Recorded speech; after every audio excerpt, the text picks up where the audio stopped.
Important update about YouTube playlists. Hey everyone. We've received many messages asking why our YouTube playlists aren't showing up. Do we create YouTube playlists?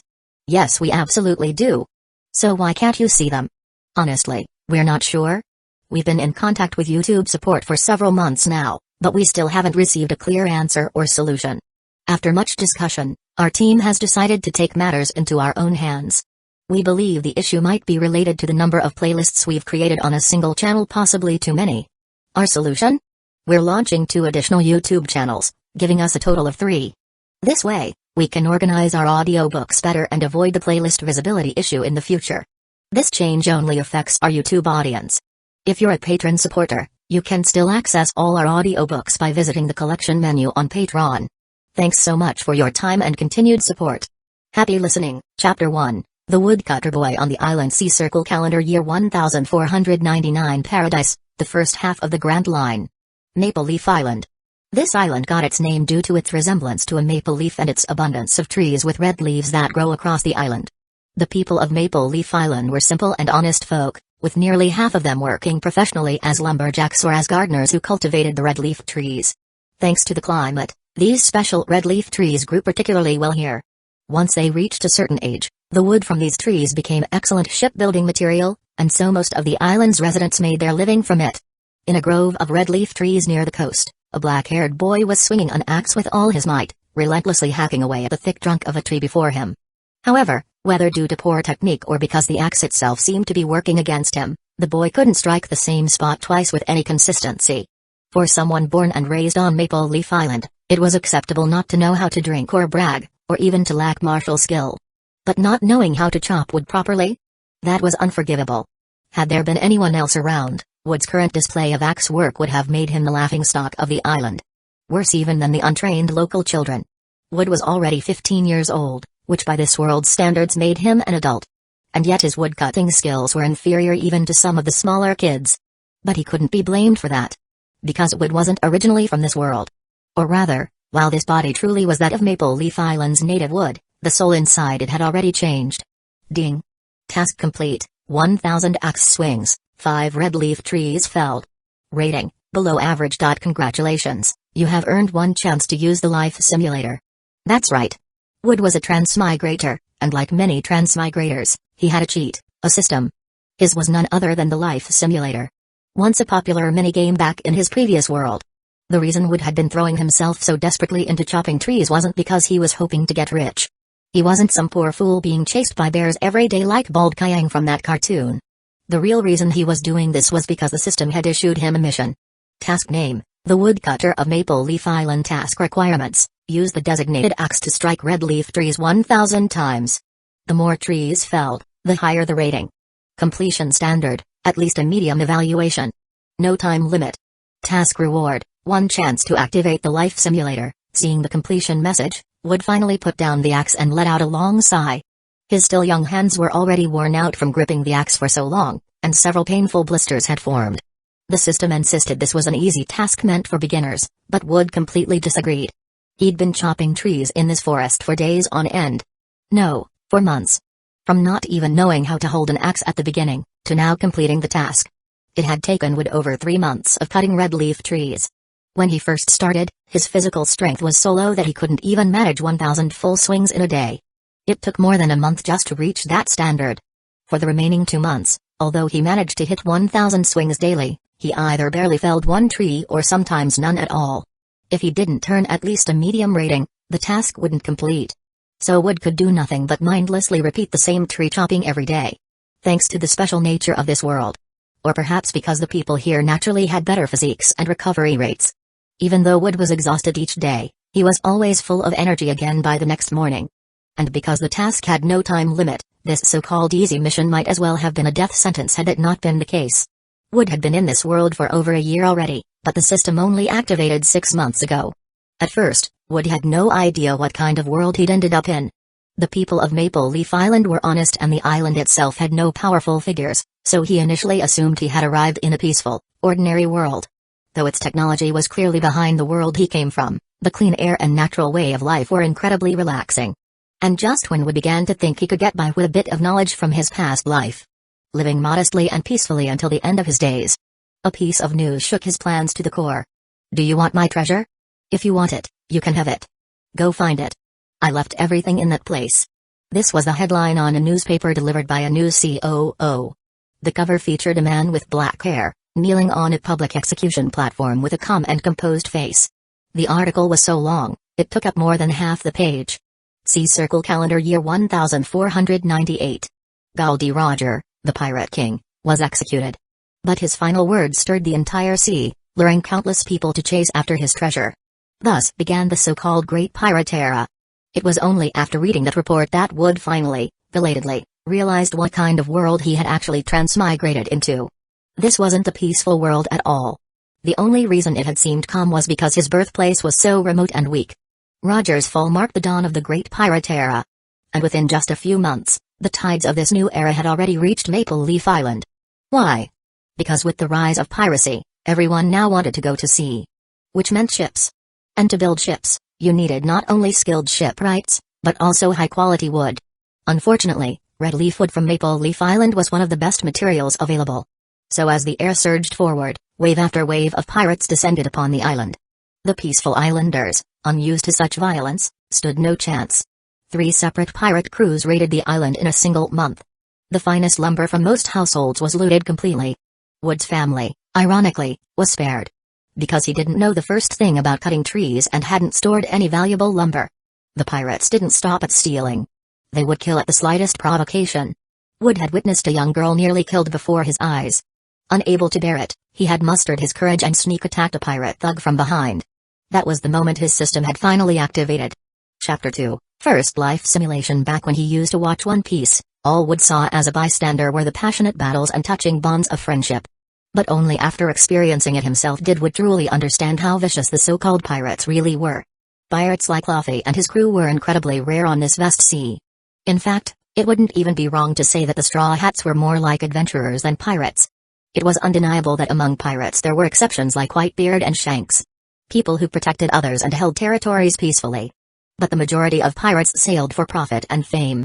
They certainly weren't saints, otherwise, why would they bear the title pirate to begin with? Since the dawn of the Great Pirate Era, the population of Maple Leaf Island had already dropped by more than a quarter. Some had been killed by pirates, while others simply couldn't endure the constant raids and chose to leave the island altogether. However, Wood knew well that now that the Great Pirate Era had begun, there was truly no place left in this world that could be called safe.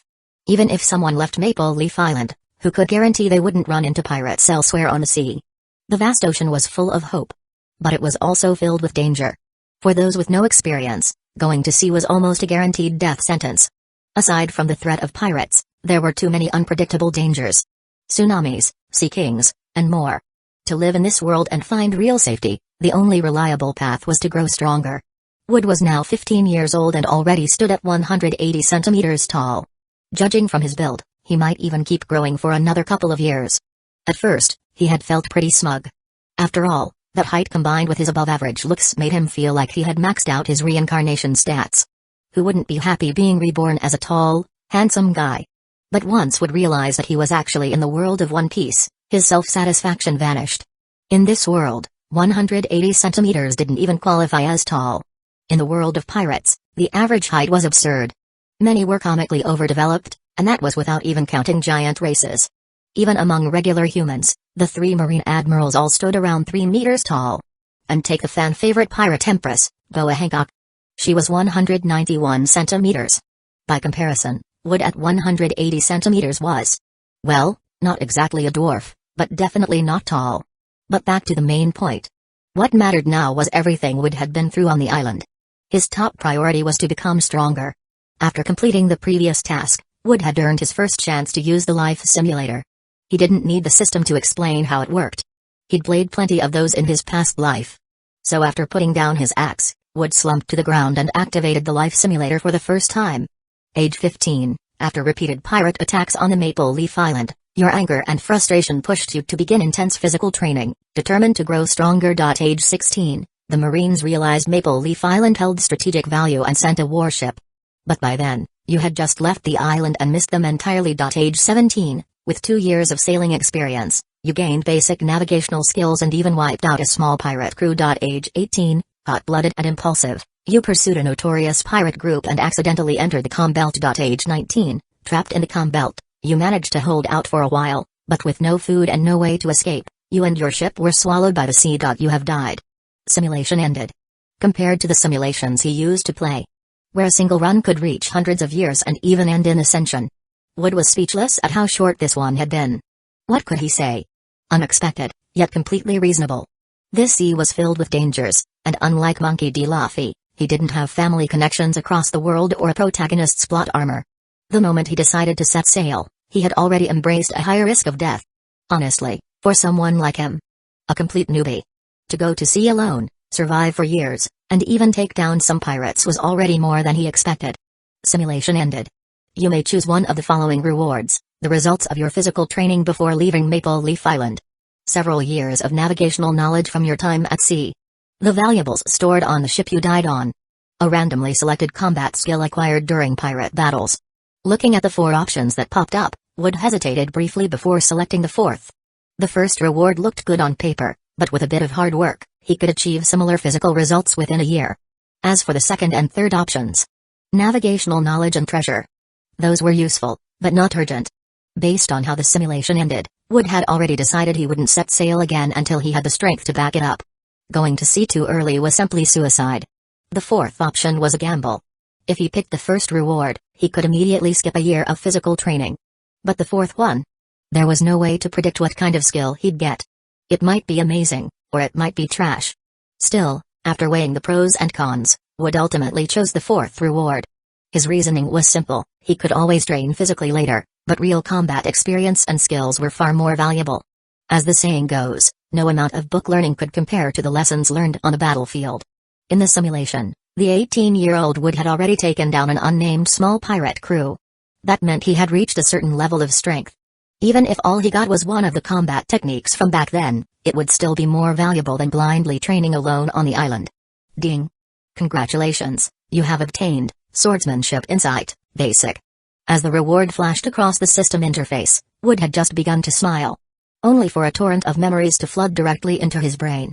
Until now, Wood had been completely clueless about swordsmanship.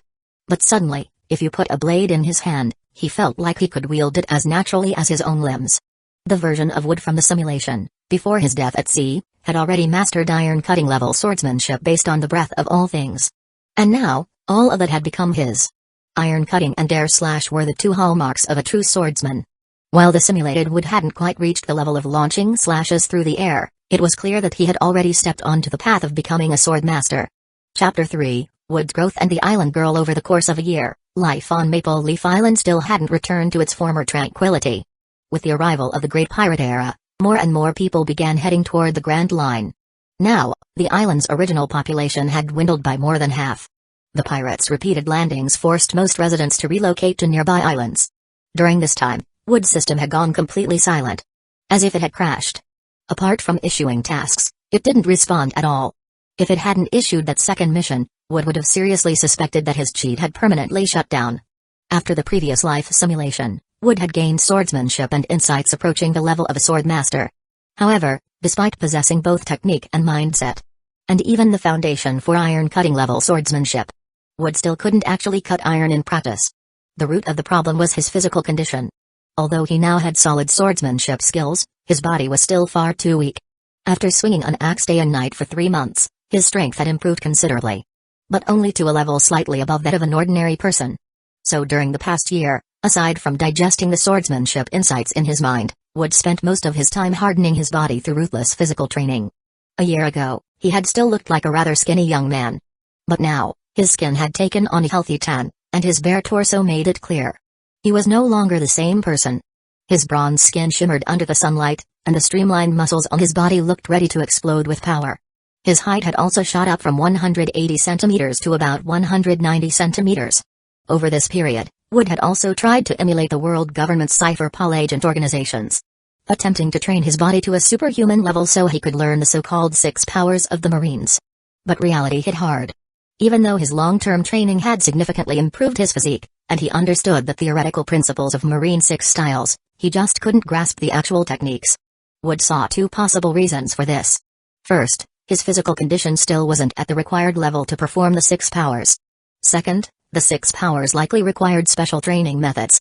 After all, Marine 6 Styles was a unique set of combat techniques used by Marine officers. As a self-taught wanderer trying to learn it on his own, the odds of success were clearly slim. If Marine 6 Styles were that easy, wouldn't every pirate who had seen it be able to learn it? Wouldn't it? It's lunchtime. Come back and eat. After swimming a few nautical miles as part of his morning training, the shirtless Wood smiled when he saw a little girl with a ponytail and a basket on the beach. Water splashed from his hands as he sped toward shore. Ain, didn't I already tell you? You don't have to bring lunch all the way out here. It's dangerous. What if you run into pirates? The area around the island isn't safe these days. Reaching the shore, Wood moved carefully to avoid splashing water on the little girl's pretty floral dress. Liar. You said the same thing last time, but once you start training, you totally lose track of time and skip meals for the whole day. And I'm not afraid of pirates. As long as you're here, they're no threat at all. Woodney will protect Ain again, just like a year ago, right? The girl calling out was named Ain. A cute 7 or 8-year-old with a blue ponytail.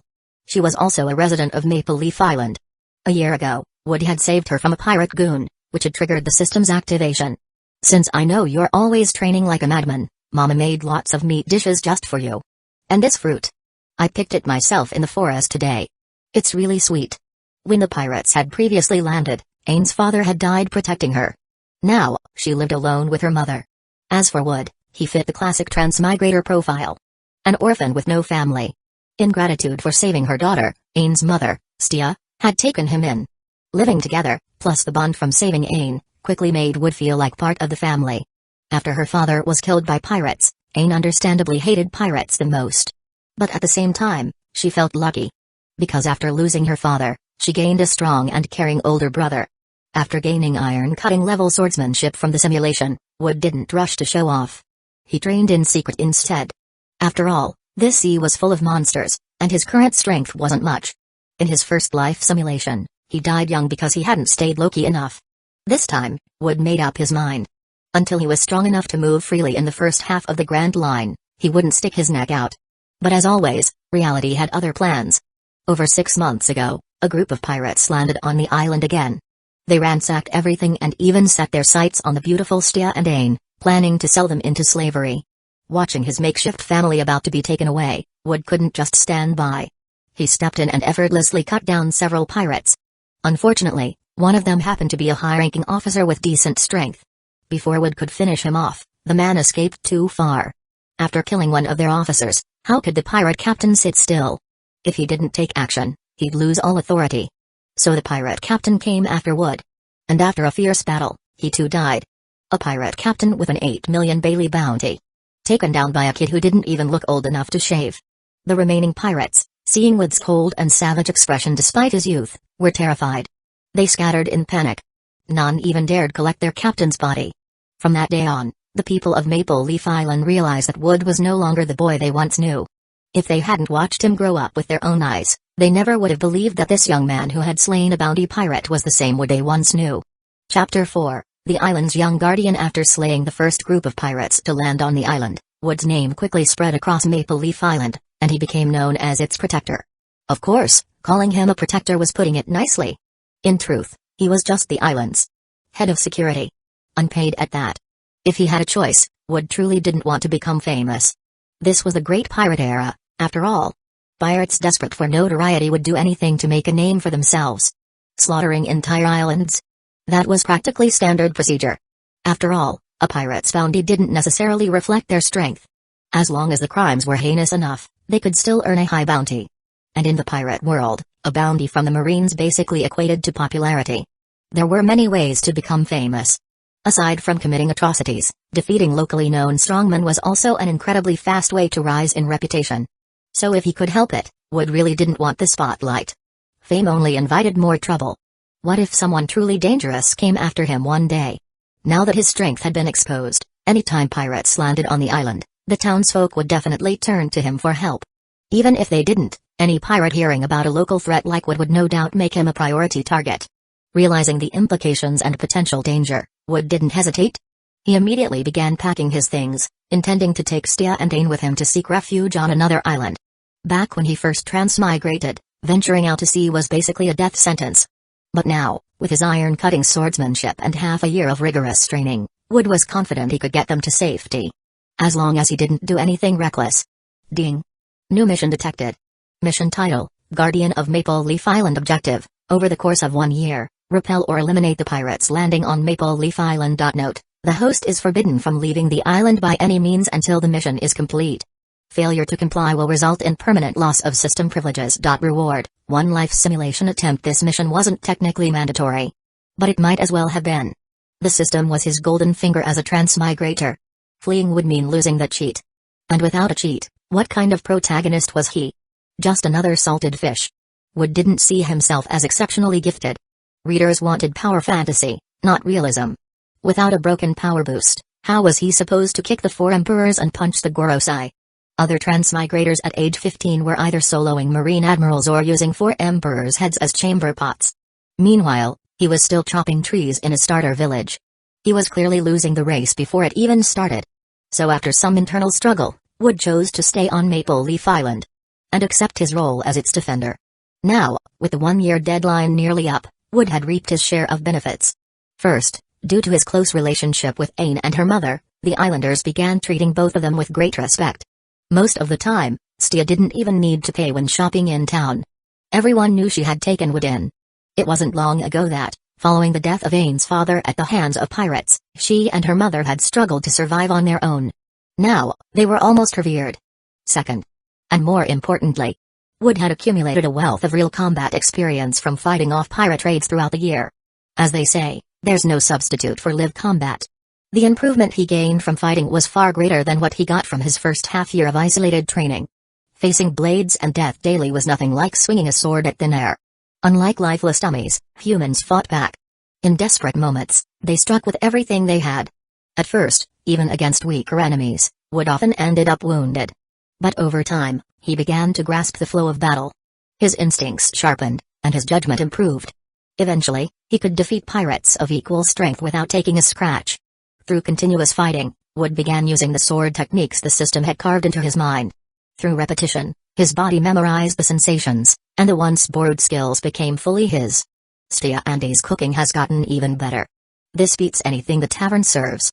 As he devoured Stia's homemade food, Wood glanced at Aine, who rested her chin on her hands, beaming as she watched him eat. Her joyful gaze soothed the tension that his endless training had built up.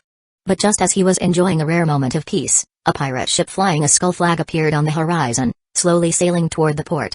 Damn it, pirates again. These leeches just won't stop coming.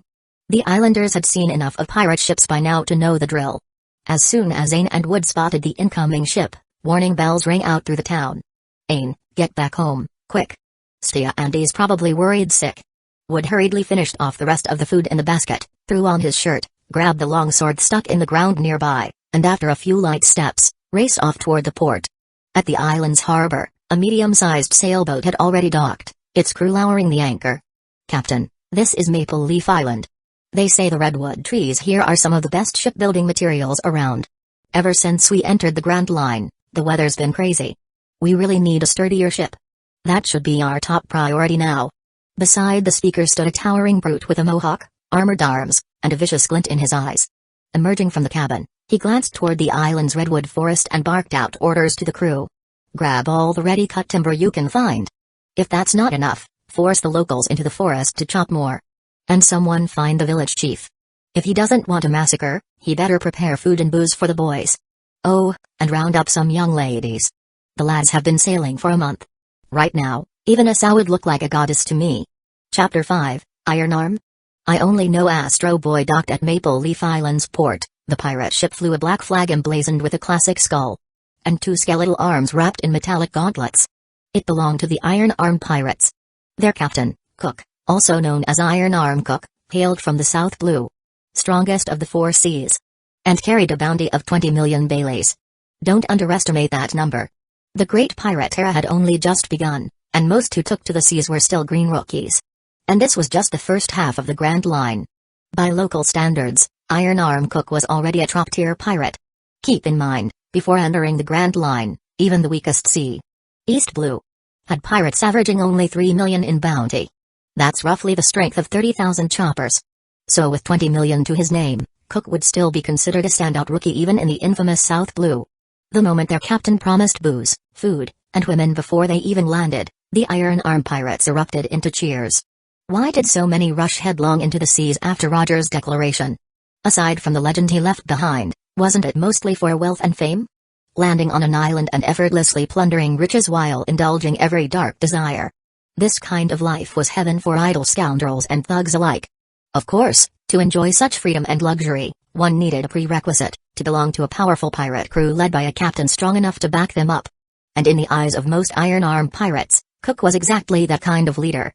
Since setting sail, their crew had grown in the South Blue, escaping multiple marine pursuits. Their reputation soared. Cook even once sank a small marine vessel with a single punch, earning both his nickname and bounty. As their ship pulled into port, the sound of warning bells echoed from the island. Cook grinned with disdain. "All right, boys, the welcome bells are ringing. Time to greet this island the Iron Arm way. Show 'em who we are." At his command, the pirates revealed gleaming blades, grins wide and feral. They surged off the ship, ready to tear through the town. But the few low-level pirates at the front barely made it past the dock before they saw something flicker before their eyes. And then found themselves looking at their own running bodies. A single blade flash cut the air. With a spray of blood, 3 heads flew skyward. Even in death, the slain pirates probably never understood why they could see behind themselves in their final moments. A welcome bell? Strange, all I hear is your funeral toll. A figure stepped out from the opposing side. Long black hair flowing in the breeze, one hand on his sheathed blade, the other still gripping a blood-dripping sword. That figure was Wood. Despite his youthful appearance, the sword in his hand spoke louder than words. He was not someone to be taken lightly. The sudden, effortless execution of 3 comrades sent a wave of cold dread through the once euphoric crew. They'd looted many islands since coming to the Grand Line, and while resistance wasn't unheard of, it was rarely anything substantial. Mostly farmers and villagers with pitchforks. But this man had taken out 3 of their own in a single stroke. None had even seen him move. He was no ordinary islander. Even the dumbest pirate could see that now. And none dared rush in foolishly. Well. Didn't expect a little island like this to have someone like you. Cook stepped forward, unimpressed. But the world is a big place. If you think this little display gives you the right to talk down to me, Iron Arm Cook, you're sorely mistaken. Wood's performance had shaken up the lackeys, but not the captain. To Cook, cutting down 3 goons was child's play. If he wanted, he could punch through a dozen without breaking a sweat. Iron Arm Cook? Never heard of you. If you told me your name was Astro Boy, maybe I'd take you seriously. But with a name like yours and that obvious background character face, it's clear you're just cannon fodder. Cook didn't catch all of what Wood said, but he got the gist. Usually, people reacted to his name with awe. Something like, "So you're the infamous 20 million Bailey's Iron Arm Cook?" But Wood didn't follow the script. He didn't know who this Astro Boy was, but being looked down on by some brat was too much to bear. Initially, he had planned to let his first mate or a cadre member take care of Wood. But the boy's insults were too sharp. With a loud metallic clang, Cook slammed his armored fists together, then leapt straight toward Wood. Looking up at the towering figure, Wood sighed inwardly. The human height curve in this world was completely insane. He still didn't understand why ordinary humans here could grow to over 2 meters tall. Back on Earth, his 190 centimeters frame would have stood out. But now, Cook was easily around 2.5 meters. Cook soared through the air, metal gauntlets glinting, and brought one down in a devastating punch aimed right where Wood stood. Boom. The ground exploded in a spray of dust and debris. A basketball-sized crater remained where Wood had just been standing. But Cook's punch had connected with empty air. No satisfying crunch, no impact. Before he could even growl in frustration, a gleaming arc of steel sliced through the sand-laden air, coming for his exposed neck. Fast and lethal. Wood had struck. Chapter 6, Wood unleashes his true power clang. Another piercing metallic clang echoed across the port as Wood's blade came down, only to be blocked once again by Cook's iron-armored gauntlet. Sparks erupted from the impact as steel struck steel. Both hands gripping his sword, Wood leaned in, pressing down with all his strength. But the strain was clear on his face. Despite his training and maturity, Wood was still freshly 15. And compared to the burly Cook, who had both mass and raw power on his side, the gap was undeniable. Wood used both hands to hold his sword, while Cook held off the pressure with just one arm. And the standoff didn't last long. Wood's eyes caught a blur as Cook's other fist came roaring at his head, carried by the shriek of cleaving wind. Wood didn't try to meet the blow head-on. That would have been suicidal. Instead, he performed a swift, Fluid backstep, retreating several meters to reopen the gap between them. "Brat." Cook sneered, his voice thick with contempt. "When you stepped in front of the Iron Arm pirates alone, I thought maybe you had guts. But now, you're just a coward who runs around like a rat." There was no denying it. Cook had power. Each of his punches, backed by those pure iron gauntlets, could shatter stone and cave in walls. But brute strength came at a cost. Those heavy iron arm guards weighed him down, turning his footwork sluggish. And from the start of the battle, Cook had been doing nothing but chase. The ground around them was already cratered and cracked from his missed attacks. Yet he hadn't even touched the hem of Wood's shirt. What began as confident aggression had gradually turned into mounting frustration. Cook's hits kept missing. He was clearly growing irritated. In stark contrast, Wood was calm, composed, completely unshaken by the insults. This wasn't some shonen anime where every fight ended with guts and glowing fists. Wood didn't have plot armor. He wasn't the chosen one. In real life and death combat, brains mattered as much as brawn. Cook, who couldn't land a hit, was already faltering mentally. On top of that, those heavy gauntlets were draining his stamina with every swing. Meanwhile, Wood, light on his feet, barely using any energy, was waiting. He knew that the moment Cook grew tired and reckless, it would be time to strike. It wasn't the most manly way to fight. Not a duel worthy of song or legend. But Wood didn't care. Dirty? Maybe. But surviving was the only thing that mattered. After all, Wood didn't have the luxury of healing from injuries or relying on miracles. He had to maximize efficiency. Minimum risk, maximum outcome. In truth, he might have been able to take Cook head-on, relying on speed and a year's worth of refined sword skills buried in his mind. But that wasn't enough. Even if he won, he'd be wounded. Possibly badly. And his opponent wasn't Cook alone. It was the entire Iron Arm pirate crew. If he beat Cook but collapsed afterward, what difference would that make? The others would just slaughter the islanders. Red Maple Island had no one else to fight. If Wood fell, the rest of the island fell with him. "Captain Cook." One of the pirates called out. "If that brat's gonna fight like a coward, why don't we just go after the townsfolk? We're pirates, right? Who says we have to duel him one-on-one? It's not like we have to kill the kid to get into the town." The speaker was Iron Arm's first mate. A man who, unlike the muscle-brained Cook, served as the strategist of the crew. And with that one suggestion, both Cook and Wood's expressions changed instantly. For Wood, it was a heavy scowl. This was exactly the scenario he'd feared most. It was the reason he'd spent so much time taunting Cook. To draw aggro, to pull focus, to make Cook forget the villagers. Wood knew who Iron Arm Cook was. Maybe he didn't exist in the main storyline he remembered, which made him a nobody by those standards. But still dangerous. Since receiving the system mission to protect Maple Island, Wood had collected bounty posters for dozens of rookie pirates across the 4 seas. Iron Arm Cook, notorious for cruelty and already worth 20 million, had been among them. Thanks to that prep work and a bit of improvisation, Wood had been able to stall. Until now. But with Cook's first mate giving voice to the very tactic Wood dreaded, his plan was falling apart. Unlike Wood, whose brow tightened with worry, Cook's eyes lit up with malicious delight. "Oh? So that's how it is, huh?" Cook sneered. "Then keep running, brat. I'll slaughter this island's people first. Then take my time with you." He turned to his crew, voice bellowing. "Kill all the kids and the elderly. Keep the men alive for chopping trees. And the women." He grinned. "Let the boys have their fun. It's been a long voyage." The Iron Arm pirates weren't a massive crew. But they were no small group either.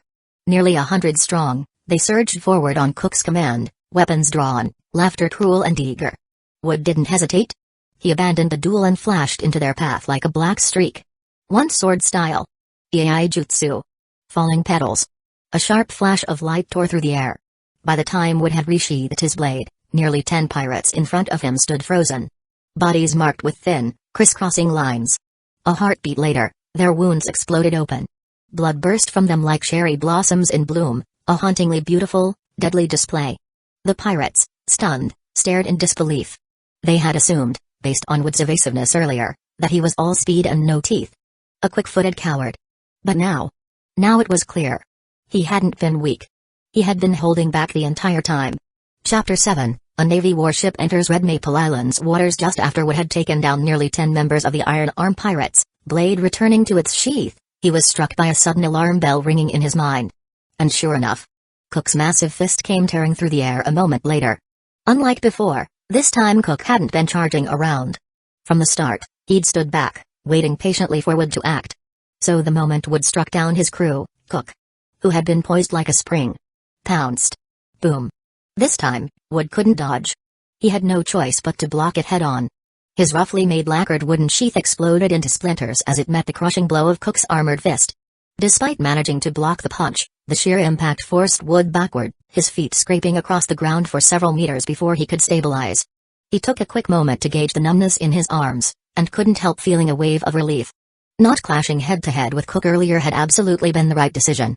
Cook had shattered the redwood sheath with a single punch, and even forced Wood back several meters. In terms of raw strength, the gap between them was enormous. And this was after Wood had spent so much time running him in circles, whittling down his stamina. If this had been Cook at full power, Wood suspected that the punch wouldn't have just shattered his sheath. He might have suffered internal injuries as well. Seeing that even his all-out strike had only knocked Wood back, and failed to injure him. Cook's expression twisted in rage. Even with his limited brain power, he could now clearly see the truth. All of Wood's earlier taunts hadn't just been to protect the townspeople. They were bait. Every reckless punch Cook had thrown was a trap, meant to wear him down. The heavy iron gauntlets that made his punches devastating also came with a cost. Every swing drained him further. Now, much of that strength was gone. His attacks no longer had the same weight they did at the start. Meanwhile, far out at sea, several naval warships that had departed from Manafort days earlier had finally entered the waters surrounding Red Maple Island. Reporting to Admiral Zephyr. Our ships have now passed through the Parasa Sea and are approaching the waters around Red Maple Island. On the deck of a large marine warship, a uniformed soldier stood at attention, reporting respectfully to a towering, hardened man with short, spiky purple hair and a face carved with stoic discipline. Order all soldiers to stay alert and maintain vigilance. The Admiral replied. Even if this is only the first half of the Grand Line, we cannot afford to be complacent.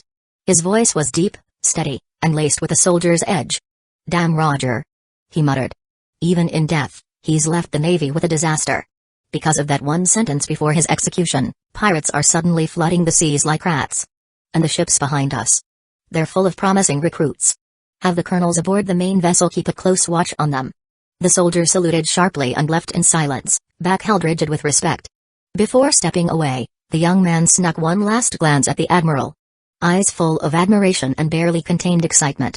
It was hard not to be excited. As a fresh recruit, the young Marine had long since heard of the legend before him. Black Arm Zephyr. That was the name of the Admiral on deck. For most Marines, Vice Admiral Garp was the icon of heroism and strength. But when it came to service, legacy, and contribution, Zephyr stood as a giant of his own. Most of the Navy's current elite, Vice Admirals Okayanu and Kizaru among them, were students trained under Admiral Zephyr. And as for why a high-ranking admiral like Zephyr would be out at such a remote region, there was good reason. Since Gul D. Rogers' execution and his infamous final words, the world had entered the Great Pirate Era. With the number of pirates skyrocketing, the Navy's current deployments had become woefully inadequate. Not only was there a shortage of personnel, but the influence and infrastructure of the Navy across the seas had begun to wane. Pirate strength was starting to grow faster than they could contain. Thus, Admiral Zephyr had left Manafort with a mission, to find and recruit the next generation of elite Marines. And beyond just recruitment, the Navy also needed to strengthen and expand its outposts across the Grand Line and the Four Seas. But selecting new bases of operation wasn't something that could be left to just any officer. Choosing their locations and assigning trusted personnel required the experience of someone with both seniority and foresight. That's why Fleet Admiral Kong had personally entrusted the mission to Zephyr. Kong's reasoning had been solid. Zephyr was already responsible for the training of Marine recruits. Who better to scout for new talent and establish strongholds across the seas? Not to mention, with decades of service behind him, Zephyr's keen judgment was unmatched. He would know exactly where to plant a base. And who should be left in charge. In fact, most of the Navy's best officers were once his students. It was only natural for him to continue shaping the next generation. It had been a long time since Zephyr had left Manafort. Because of his past, and his growing hatred of pirates, he had become more withdrawn. More selective about the missions he accepted. At first, he'd been reluctant to take on this assignment. But Fleet Admiral Kong's arguments were hard to refute. Before leaving, his old friend Garp had clapped him on the back and told him to enjoy the trip. To relax a little, to take this as an opportunity to clear his mind. Who knows? Garp had said. Maybe you'll find yourself a new student you really like. Thinking back to Garp's words, Zephyr allowed himself a rare smile. It was faint, bittersweet. Because so far, this voyage had brought him no such pleasant surprises. Chapter 8, Zephyr recruits new Marines. This time, Zephyr had left Manafort aboard 3 large naval warships. One of them carried a full crew complement, while the other 2 had only essential personnel on board, intended to transport any new recruits they gathered. They had already traveled through more than half the Grand Line, but the situation for recruiting new Marines was far from optimistic. The reason was simple: the number of pirates at sea had increased dramatically, and they had become far more vicious. The risk of becoming a Marine had skyrocketed. Most of the islands they visited yielded dismal recruitment results. After all, unless someone had no way to make a living or bore a deep hatred for pirates, few were willing to take on such a blood-soaked career. People with nowhere else to turn were more likely to become pirates or bounty hunters. After all, if you're going to risk your life anyway, piracy brings in far more loot than the meager pay offered by the Marines. And for those with a shred of moral restraint who didn't want to become pirates, bounty hunting was the more attractive option. Same pirate killing, but with bigger payouts and more freedom. For that reason, Zephyr's recruitment mission had been far from successful. What made matters worse was that after all he'd been through, Zephyr now had extremely high standards for new Marines. Anyone just looking to coast through the job, he wouldn't even consider. As a result, even after sailing for weeks, not even one of the 2 reserve ships had been filled with recruits. They were still far short of the target set by Fleet Admiral Kong. One of the rear admirals accompanying him had subtly tried more than once to persuade Zephyr to lower his standards. Otherwise, they'd fail to complete the mission and likely face consequences upon returning. But Zephyr didn't care. In fact, he was unmoved and firm in his response, even defiant toward the idea of punishment. I was already planning to resign, remember? I only stayed because they begged me to help train the next generation of Marines. If Fleet Admiral Kong isn't satisfied, he can find someone else. I didn't even want this job to begin with. Why would I care about so-called punishment? If the people we recruit are just a bunch of slackers with no sense of justice, I wouldn't teach them even if you begged me. The Rear Admiral could only sigh in defeat. He knew full well that his bonus and promotion for the year were probably already gone. When they returned, he would be the one getting reprimanded. Zephyr was an admiral, a Marine hero with countless students in the headquarters. And with a personality as stubborn as bedrock, he could afford to be bull-headed. But a Rear Admiral like him? Not so much.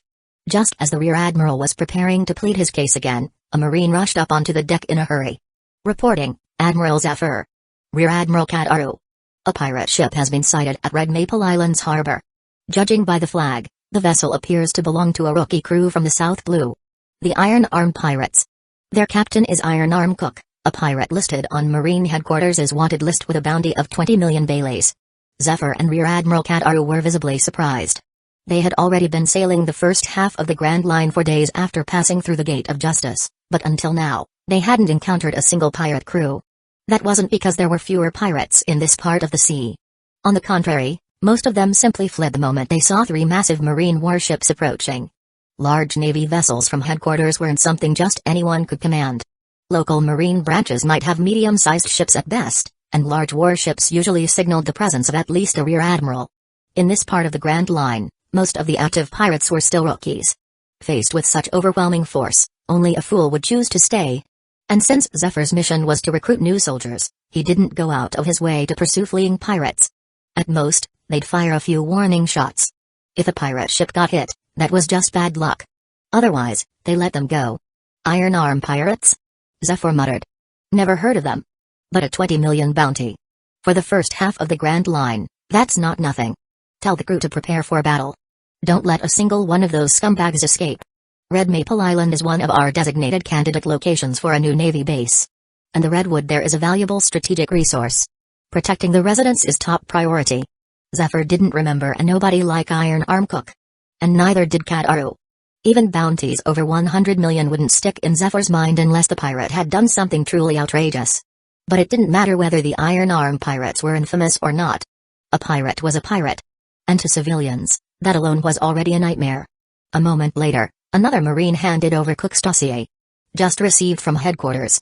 And when Zephyr read about the crew's atrocities, the aura around him turned cold and heavy. The Iron Arm pirates were monsters. Murder, arson, pillaging. Nothing was off limits. They had ravaged several islands in the South Blue.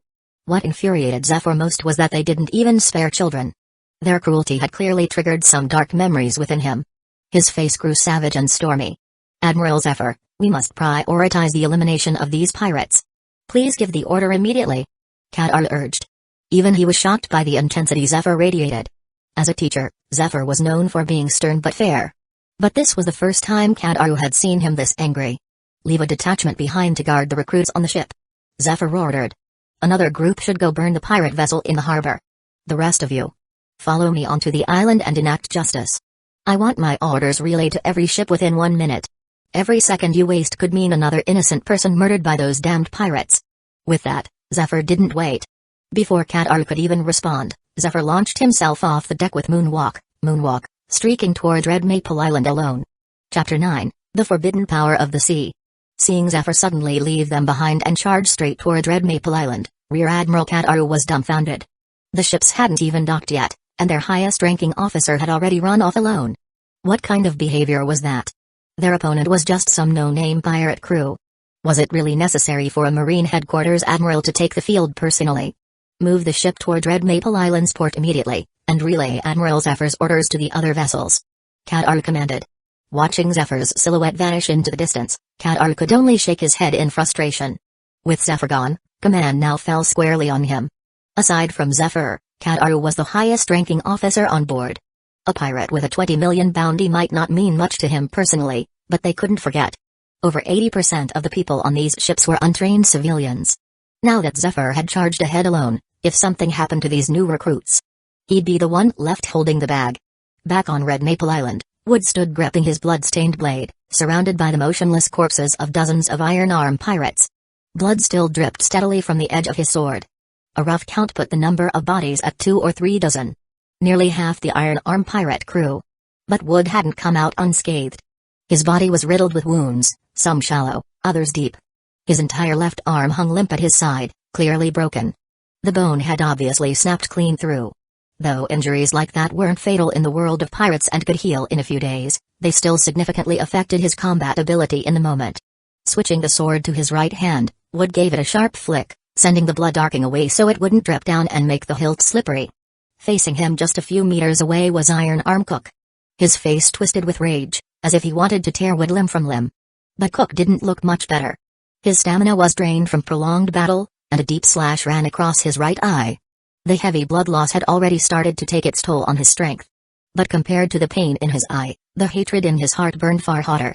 Their Iron Arm pirate crew had set sail from the South Blue with dreams of glory, steadily growing stronger with every island conquered. They had planned to storm into the New World next. But who could have imagined that on just their first step into the Grand Line, they'd be nearly annihilated by some brat on a no-name island? "You've killed so many of my crewmates. I'm not letting you die so easily, brat. You probably think I'm useless now. Half-blind, worn out. But you're not the only one who's been holding back. On this sea, there's another kind of power. A forbidden power. Let me show you what it means." Wood's expression darkened. He'd been hoping to end things quickly and rush to aid the other islanders still fighting the pirates. Seeing him injured, many Red Maple Island residents had taken up axes and pitchforks to fight alongside him. But how could simple civilians stand up to seasoned killers? Even though they outnumbered the pirates, casualties had already mounted the moment the fighting began. Wood had intended to finish off Cook and then rush to help. But Cook's ominous words made him freeze. "Forbidden power of the sea. Don't tell me." As if in response to Wood's thought, Cook's body began to change. Where human skin once stretched taut across his muscles, tufts of fur now sprouted. His already large frame bulged even bigger, swelling in size like something dosed with steroids. Defined muscle turned to something bestial. His arms and thighs swelled grotesquely. Though his mohawk remained, his face morphed, taking on the contours of a bipedal beast. And that beast, Wood realized with a grimace, was a kangaroo. TCH. So it's his own type devil fruit. Cook, now transformed, grinned triumphantly. He'd been preparing to gloat, but was taken aback when Wood immediately recognized what he'd become. "That's right," Cook growled. "The forbidden power of the sea. Those who eat devil fruits are forsaken by the ocean itself. I ate the zone-type rat fruit, kangaroo form. Zone fruits greatly enhance a user's physical traits. And a kangaroo is naturally built for boxing. Do you know what that means, brat?" The fact that Wood knew about devil fruits didn't surprise Cook much. This was the Grand Line, after all. Unlike the Backwater Blues, most people here weren't shocked to see a powers user. Zone types usually granted 3 forms: human, hybrid, and full beast. Cook, a rookie pirate with only a 20 million bounty, likely hadn't mastered his fruit's full potential. But even so, his transformation had changed the tide. Wood had been close to victory. But with Cook now in hybrid form, everything had shifted. With a single leap, Cook exploded forward. The iron-armored fist trailing his massive forearm howled through the air, aiming directly for Wood's head. Boom! The ground cracked violently under the blow. A few strands of Wood's black hair fluttered away. His body had already vanished, appearing several paces away. He stared at the spiderweb of cracks spreading across the ground where he just stood, face pale. The leap and the force behind that punch. Both were vastly stronger than Cook had been moments ago. TCH. My stamina's been drained this much already? If I was at full strength, your head would have popped like a melon. Cook clicked his tongue, glaring down at the crater made by his armored fist. He wasn't satisfied at all. Back in the South Blue, in the same form, a punch like that had once punched straight through a Marine patrol ship's hull. Chapter 10, So this is what they called justice. Each of Cook's punches should have carried the force of a cannonball, but due to his injuries and drained stamina, their power had dropped significantly. It left him feeling frustrated and furious. Trying to run again like a coward? Go ahead. Keep running. Who knows how many of your townspeople will still be breathing in a few more minutes. Cook lunged with another punch, but this time, Wood didn't dodge. Gritting his teeth, he glanced toward the wounded and dying civilians, then gripped his blade and charged straight in. Clang! The clash of metal rang out as Wood raised his right arm to meet Cook's blow with his sword. The impact sent a thunderous pressure down his arm. He could feel the bones groaning under the strain, moments away from snapping. His left arm was already broken and dislocated, offering no help. Just as his right arm reached its limit, Wood suddenly raised his right leg and stomped on the spine of the blade itself. Using the momentum and leverage, he deflected Cook's punch upward and away. Cook blinked in shock. He had expected the brat to dodge or get sent flying. He hadn't expected him to deflect his punch like this, using his own leg as leverage to counter the strength difference. But Wood's clever trick only bought him a moment. Cook still had his left arm. And while it wasn't as strong as his dominant hand, it was more than enough to crush someone already battered and worn. Seeing Wood charge right into his range, Cook twisted into a sweeping strike, aiming a full-force left hook straight into Wood's ribs. Trying to crush his kidney in one go. But Wood didn't dodge. He didn't flinch. His expression twisted into something terrifying. Just as Cook had said, the longer this fight dragged on, the worse it would get for Wood. Not for his own sake, but for the people of Red Maple Island. Most of the original townsfolk had already fled in the wake of repeated pirate raids. The ones still here were the elderly, women, children, and a few who couldn't bring themselves to abandon the island they loved. They couldn't possibly stand up to seasoned pirates. If he delayed even a minute longer, more innocent lives would be lost. This battle couldn't go on any longer. Instead of evading, Wood drove his knee directly into Cook's punch. Crack. The result was instant and devastating. Wood's kneecap shattered on impact against Cook's iron-armored gauntlet. The pain was so intense that blood seeped from between Wood's clenched teeth. But before Cook could grin in triumph, Wood leapt again. Using only his remaining leg. And flung himself straight at Cook. His eyes burned with murderous determination. Veins bulged beneath the skin of his sword arm. One sword-style, iron-cleaving slash. Cook, caught mid-swing, was off balance. Seeing Wood soar toward him, madness in his eyes, Cook's face twisted in horror. You lunatic. You monster. A shattered kneecap should have ended any normal man's fight. The pain alone would have rendered them unconscious. But this teenager, this kid, moved like someone who didn't even know what pain was. Cook couldn't understand it. How could someone so young fight with such terrifying willpower? A streak of silver light tore through the air. In a panic, Cook raised his armored arm to block. But it wasn't enough. The blade sliced clean through the iron bracer and the limb beneath it. It didn't stop there. A deep gash split his throat open, blood erupting from the wound in a torrential spray. Cook tried to lift his remaining hand to stem the flow, but it was useless. The blood gushed out too fast, too violently. His consciousness began to slip away, and his gaze toward Wood lost focus. As Cook collapsed in a pool of his own blood, Wood also crashed to the ground. His body unable to support itself any longer. The impact knocked the air from his lungs, and he coughed up a mouthful of blood. The blade in his hand snapped in half. That sword had never been anything special. Just something he'd taken from a pirate who raided the island months ago. After taking so many blows and delivering one final iron-cleaving slash, it had reached its limit. Wood glanced at Cook's corpse, then turned his eyes toward the other side of the battlefield, where townspeople continued to fall. He forced himself up with the broken blade as a crutch and limped forward. But after only a few steps, his vision swam, his limbs trembled, and the world began to fade around him. And then, "You're a remarkable kid. Maybe your strength isn't extraordinary, but your willpower. I've never seen anything like it. A deep, booming voice echoed in his ears. Through the fog of his fading sight, Wood saw a tall man in a white coat emblazoned with the word justice cradle him gently. I wasn't even half as strong as you when I was your age. You've done more than enough. Leave the rest to me. The man's voice was firm, full of vitality. It was Zephyr. He had arrived just in time to witness Wood's final act. The moment he made the ultimate sacrifice to protect others. With a single glance, Zephyr could tell that if Wood had paced the fight carefully, he could have won with far fewer injuries. But instead, he'd thrown everything away. His safety, his body. For the sake of protecting people he didn't even know. At first, Zephyr had assumed it was inexperience. But when he saw the boy dragging his shattered body toward the civilians, using a broken blade to stand. Even after decades in the Navy, Zephyr felt a deep stirring in his chest. This boy, with nothing but his own will, had upheld justice with his life. So this is what they called justice.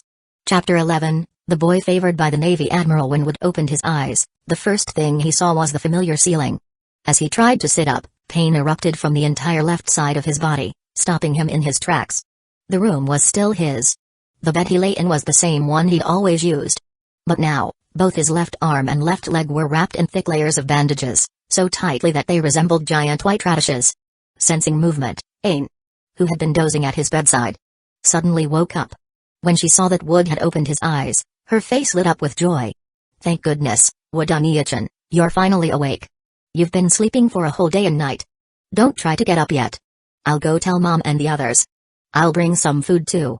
Wood had intended to ask her what had happened after he passed out, but Ain, still giddy with excitement, had already darted out of the room before he could say a word. Well, judging from Ain's expression, things probably turned out okay. I've been lying down for a whole day. I really am starving. I can ask about the rest after I've eaten. Not long after Ain ran off, her mother, Stia, entered the room with a tray of steaming hot food. She looked just as relieved and overjoyed. But they weren't alone. Trailing behind them was a tall, powerfully built man with spiky purple hair. He wore a sleek violet suit, and over his shoulders hung a long white coat with a kanji for justice emblazoned across the back. Just from the uniform alone, it was clear he was a Navy officer. And not a low-ranking one either. The Navy's justice cloak was only issued to those who had attained at least a senior officer rank. Grunts, corporals, and even some lower-ranking officers didn't qualify. There were far too many characters in the Navy, and since this timeline was over a decade earlier than the one Wood was familiar with, he didn't immediately recognize the man. But judging by the lack of any animal-themed code names, he was pretty sure this wasn't one of the infamous color-coded beasts. Do you know what happened after you beat up that big guy, Wood Oniachan? Ain chimed excitedly. The Navy showed up right after that. This Navy uncle punched those bad guys one by one and sent them flying. And he said the Navy is going to set up a branch here on Red Maple Island. With them protecting us, those bad guys won't dare come back. Ain was proud to have such a powerful older brother, but seeing him badly hurt had genuinely frightened her. After already losing her father, she couldn't bear to lose the brother who always protected and spoiled her too. But once she learned from this Navy uncle that they'd be stationed here to guard the island, Ain had been ecstatic. With them around, her brother wouldn't have to get hurt just to keep everyone safe anymore. Wood smiled and patted Ain on the head, then turned to the purple-haired Navy officer. Now beginning to suspect the man's identity. And recalled the result from his previous life simulation. In that simulation, the system had told him that shortly after he left Red Maple Island, the Navy would dispatch ships to investigate the island's strategic value. But this time, unlike in the simulation, Wood hadn't left the island. Instead, he'd run into them head-on. The man finally spoke. Kid, according to the islanders, it was you who protected everyone before the Navy arrived, right? With your strength. You managed to kill a pirate worth 20 million belly. Leaving this place should have been easy. So why didn't you? Zephyr looked at the black-haired teen with sincere eyes. Although he already respected what the boy had done, he still wanted to hear the answer for himself. Wood met Zephyr's eyes. For a second, he wanted to lie. Say something noble like, I've always dreamed of being a hero of justice. But as the words reached his lips, he couldn't say them. Not with this man in front of him. Zephyr didn't feel like someone easy to fool. A clumsy lie could be seen through in an instant. More than that, Wood couldn't bring himself to say something fake in front of the townspeople. Those who had stood by him, and who had stood up to fight even when it meant dying. Before Wood could reply, Stia stepped in, her tone sharp and protective. An unusual change for someone normally so gentle. Admiral Zephyr, with all due respect, your question just now was far too presumptuous. Wood is still just a child. Of course he stayed to protect his home. His people. If you think he had some ulterior motive, then don't blame us Red Maple Islanders for refusing to welcome you. Aine, though she didn't fully understand what Zephyr had said, still noticed her mother's expression. Puffing out her cheeks in defiance, she stomped over to stand in front of Wood and shouted. Humphrey.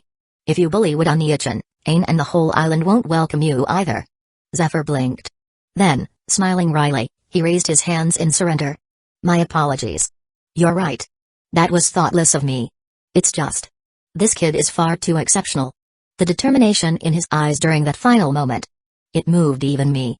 I forgot he's still just a boy, barely into his teens. But what made Wood freeze was something else entirely. Admiral Zephyr. That Zephyr? Black Arm Zephyr? Zephyr gave a small nod, then shifted topics. Let me ask you another question, then. Would you be willing to join us? To become a Navy officer? I see immense potential in you. Not just in terms of strength, but in character. You're one of the most promising youths I've ever met. But more importantly, you have the heart to uphold true justice. With training. My training. You could one day become a pillar of the Navy. Looking at the battered, bedridden boy, Zephyr's expression was full of admiration. He'd trained countless young soldiers over the years. Strength and talent were important, yes. But what moved him most was conviction. In his eyes, Wood's heart shone brighter than almost any soldier he'd ever taught. That single act. Trying to stand again on a broken leg, dragging a broken body toward danger to protect others. Proved it beyond doubt. Zephyr had seen himself in that boy. And in that moment, he saw not just a survivor, but a true embodiment of justice. Chapter 12, The decision to join the Navy to be personally recruited by an admiral of the Navy. Even for Wood, a transmigrator, it was hard not to feel a bit overwhelmed by the honor. In the world of One Piece, the primary powers were split between the Navy, pirates, the Revolutionary Army, and bounty hunters. After witnessing the true nature of most pirates in this world, Wood had already given up any thoughts of becoming one himself. Pirates like Luffy and his crew were the rare exception, not the rule. The Revolutionary Army had yet to rise to prominence, and its leader, Monkey D. Dragon, might still be serving within the Navy at this point in the timeline. Wood had originally considered becoming a bounty hunter. But then, he remembered his previous life simulation and the harrowing experience of sailing alone. Watching the anime, most people naturally viewed the Navy as antagonists, since the main characters were pirates. But in truth, was that really the case? Clearly not. Only by living through it himself did Wood realize just how rare pirates like Luffy's crew truly were. Most pirates were exactly what the name implied. Brutal, greedy, and utterly ruthless. Maybe the world government and the celestial dragons weren't good people either, but it was undeniable, without the Navy's restraint, the seas would have long descended into utter chaos. Now, after completing his first life simulation, and with his second mission set to conclude within a few days, Wood had been weighing his options for the future.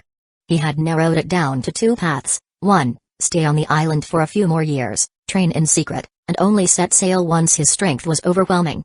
2, wait for the Navy fleet that, according to the simulation, would arrive shortly after his departure, and join them. He had already planned to join the Navy, and now an admiral had personally extended the offer. Wood would be an idiot not to accept. So after a brief hesitation, he nodded and agreed to join under Zephyr. Both were genuinely pleased with the decision. Wood was happy because this was far better than him showing up and begging to enlist. Being handpicked by a Navy admiral guaranteed a vastly different treatment. No matter the world, connections mattered. Just look at a certain straw-hatted man determined to become Pirate King. Half the sea was practically filled with his relatives and allies. He could recklessly charge around and not die, not just because of plot armor, but because the guy had backing. As for Zephyr, he was thrilled to have finally found a recruit who truly met his standards. He'd thought it might take a lot more effort to persuade Wood, given the deep bond the boy had with Red Maple Island and its people. But now that Wood had agreed so readily, Zephyr realized that the justice this boy clung to might be even stronger than he had imagined. Of course, the Navy couldn't stay on Red Maple Island forever. Especially not someone like Zephyr, a full-fledged admiral. He couldn't waste time at a small outpost like this. And after his battle with Iron Arm Cook, even with the ridiculous healing factor of people in this world, Wood would need to stay bedridden for at least 10 days to half a month. Mr. Zephyr, must you leave so soon?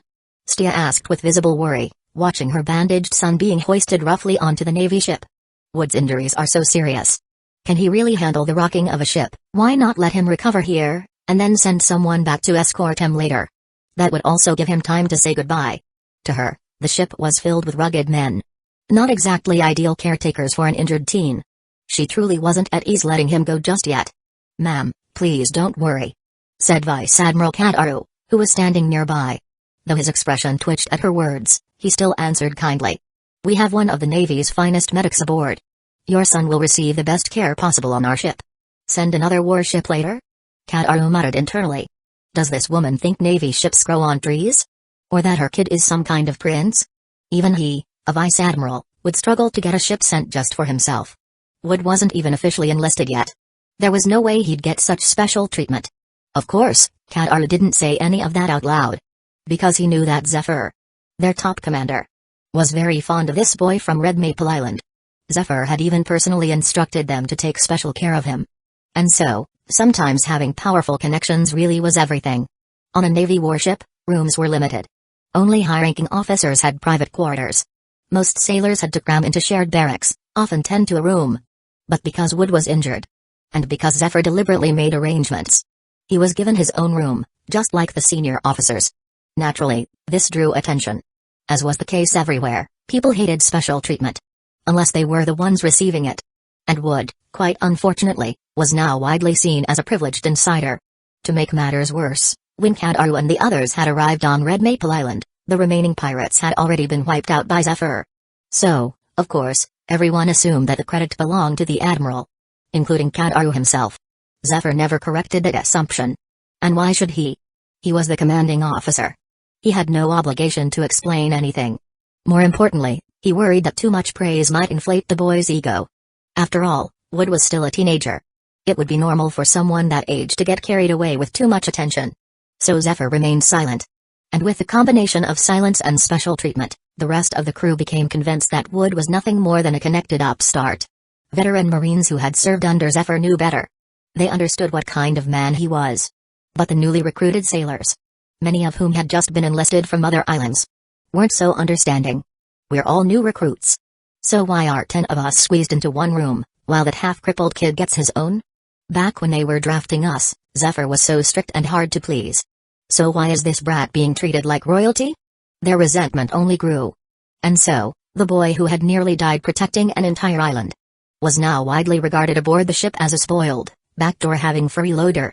Chapter 13, Journey to Navy Headquarters. 10 days had passed since Wood parted ways with the people of Red Maple Island and boarded the Navy warship. The so-called 100 days to heal broken bones clearly didn't apply in this world. Whether it was due to Wood's naturally strong physique or the ship's highly skilled medic, within just 10 days, he was already back on his feet and able to move around. During this time, their fleet of warships had also toured much of the first half of the Grand Line. Perhaps because Zephyr was quite satisfied with having recruited Wood, the famously picky admiral had been notably more lenient during the rest of the conscription process. They managed to just barely meet the Navy's recruitment quota before returning to headquarters, much to the relief of Vice Admiral Kataru. Once he had recovered enough to move freely, Wood opted to give up his private cabin.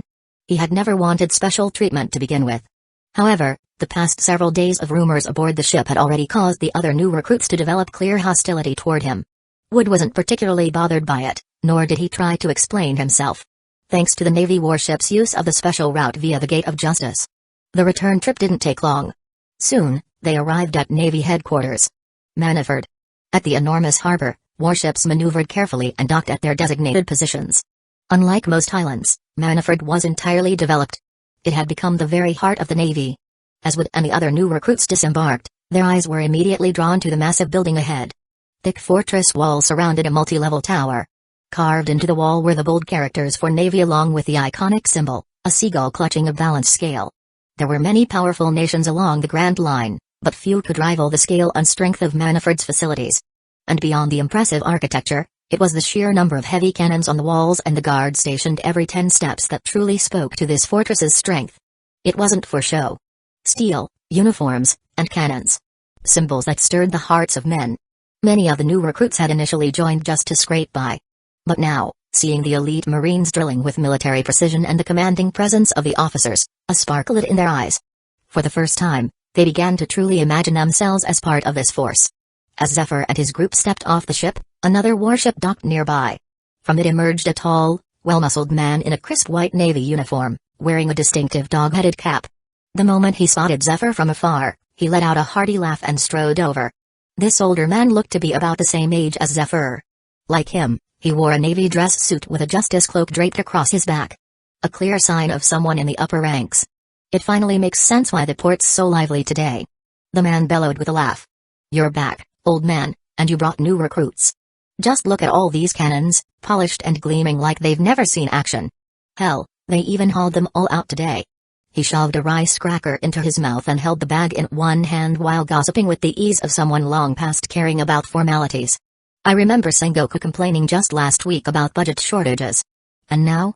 They're putting on this military parade just to impress the newbies. Ha! I bet they blew the whole quarter's budget on this stunt.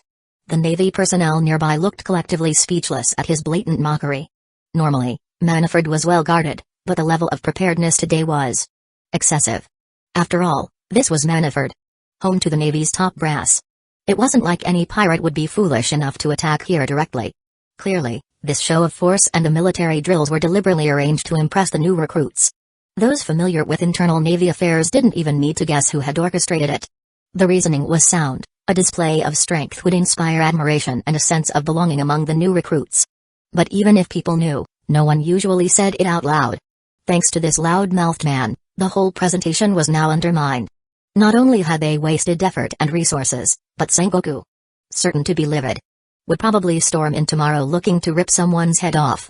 Garp, if you keep running your mouth like this, I'm sure Sengoku will be paying you a visit very soon. Zephyr said with a rare smile, his normally stern face relaxing a little. And with that name, the new recruits around them finally realized, the carefree man in the dog-head hat was none other than the legendary hero of the Navy. Monkey D. Garp. Among the Navy's top brass, Zephyr was known as the most beloved instructor, the teacher of countless officers. But in terms of fame? It wasn't him, nor the Fleet Admiral Sengoku. The most renowned of them all, among both Navy personnel and the public, was the man standing before them, Garp, the one Marine who had repeatedly forced even the Pirate King into a corner. Yeah, I guess you're right, Garp said, realizing maybe he had said too much. These things probably aren't supposed to be said out loud. He paused for a moment, then grinned. But hey, I already said it. Nothing to be done now. Just pretend you didn't hear it, alright? Ha ha ha ha ha. Zephyr sighed and put a hand to his forehead. You've been in the Navy for decades, Garp. You're a high-ranking officer. Would it kill you to think about the consequences just once? Nearby, Vice Admiral Kataru tried to keep his face neutral. But deep down, he wanted to cry. If we're talking about reckless behavior, he thought, Zephyr, you're not really much better than Garp. Chapter 14, I'm this awesome. Why didn't I know that? Among the older generation of high-ranking Marine officers, the most reliable were undoubtedly Fleet Admiral Sengoku and Vice Admiral Tsuru. As for Admiral Zephyr and Vice Admiral Garp, compared to those two, they were clearly the classic hard-headed types. As Garp would put it, Sengoku and Tsuru use their brains to make a living. Unlike him and Zephyr, who use their fists. Those brainy types think too much and live far less freely than guys like them. With Fleet Admiral Kong likely to be promoted soon due to his role in capturing the Pirate King, the vacant Fleet Admiral's seat would most likely go to Sengoku. Garp and Tsuru, despite their reputation, were only Vice Admirals. Far from qualified to leapfrog over the Admiral rank and claim the top job. And Zephyr? He'd long since lost interest in Marine politics. Were it not for repeated efforts to persuade him to stay, he'd have already left the organization altogether. Competing with Sengoku for the Fleet Admiral position? Out of the question. Given all this, Kataru could pretty much figure out who was behind today's grand military display at Manfred. This latest batch of Marine recruits was to be the first wave under the new Fleet Admiral's command. Sengoku's effort to create a strong opening impression? Completely understandable. New leaders always come out swinging. But that fire is usually aimed at older officers. For the fresh blood, it's all about pulling them in and building loyalty. After all, they were the future backbone of the Marines. Having sorted this out in his head, Kataru understood at least some of Sengoku's strategy. Though if there were deeper layers to it, he couldn't say for sure. Unfortunately, before Sengoku's grand plan could even take off, Garp had already wrecked the opening act. And the man in question now stood there, still grinning like a fool, pestering Zephyr about whether he'd found any promising rookies during his latest recruitment tour. Speaking of recruits, Zephyr couldn't help but smile. Before leaving Manfred, Garp had joked that he might find a hidden gem out there. At the time, Zephyr had taken it as nothing more than a friend's way of cheering him up. But as fate would have it, he'd really found one. They're a good bunch. Still rough around the edges, sure. But with some proper training, they'll make fine Marines. But there's one in particular. A rather interesting brat. Young, yeah. But with real backbone. The moment Zephyr said that, Wood felt a creeping sense of doom. He instinctively tried to slip to the back of the formation. Only to find Zephyr's gaze had already locked onto him, and then came the inevitable. He was called out by name. Heavens above, all Wood ever wanted from joining the Marines was to grow stronger and maybe find some shelter under a big institution. That was it. No grand ambitions. This was Manaford. The very heart of the Grand Line. Everyone inside was either a top-tier boss or an elite powerhouse. Even the so-called scrub soldiers standing guard now might be captains or even rear admirals 10 years down the line. Wood had always been crystal clear about his place in the world. He was just a side character. No protagonist halo. No destiny to become one of the legends of this era. He had a plan: lie low, get stronger under Marine protection, earn some reputation and medals under Zephyr's wing, and one day, maybe a decade later, apply for a cushy post at Red Maple Island's local Marine base.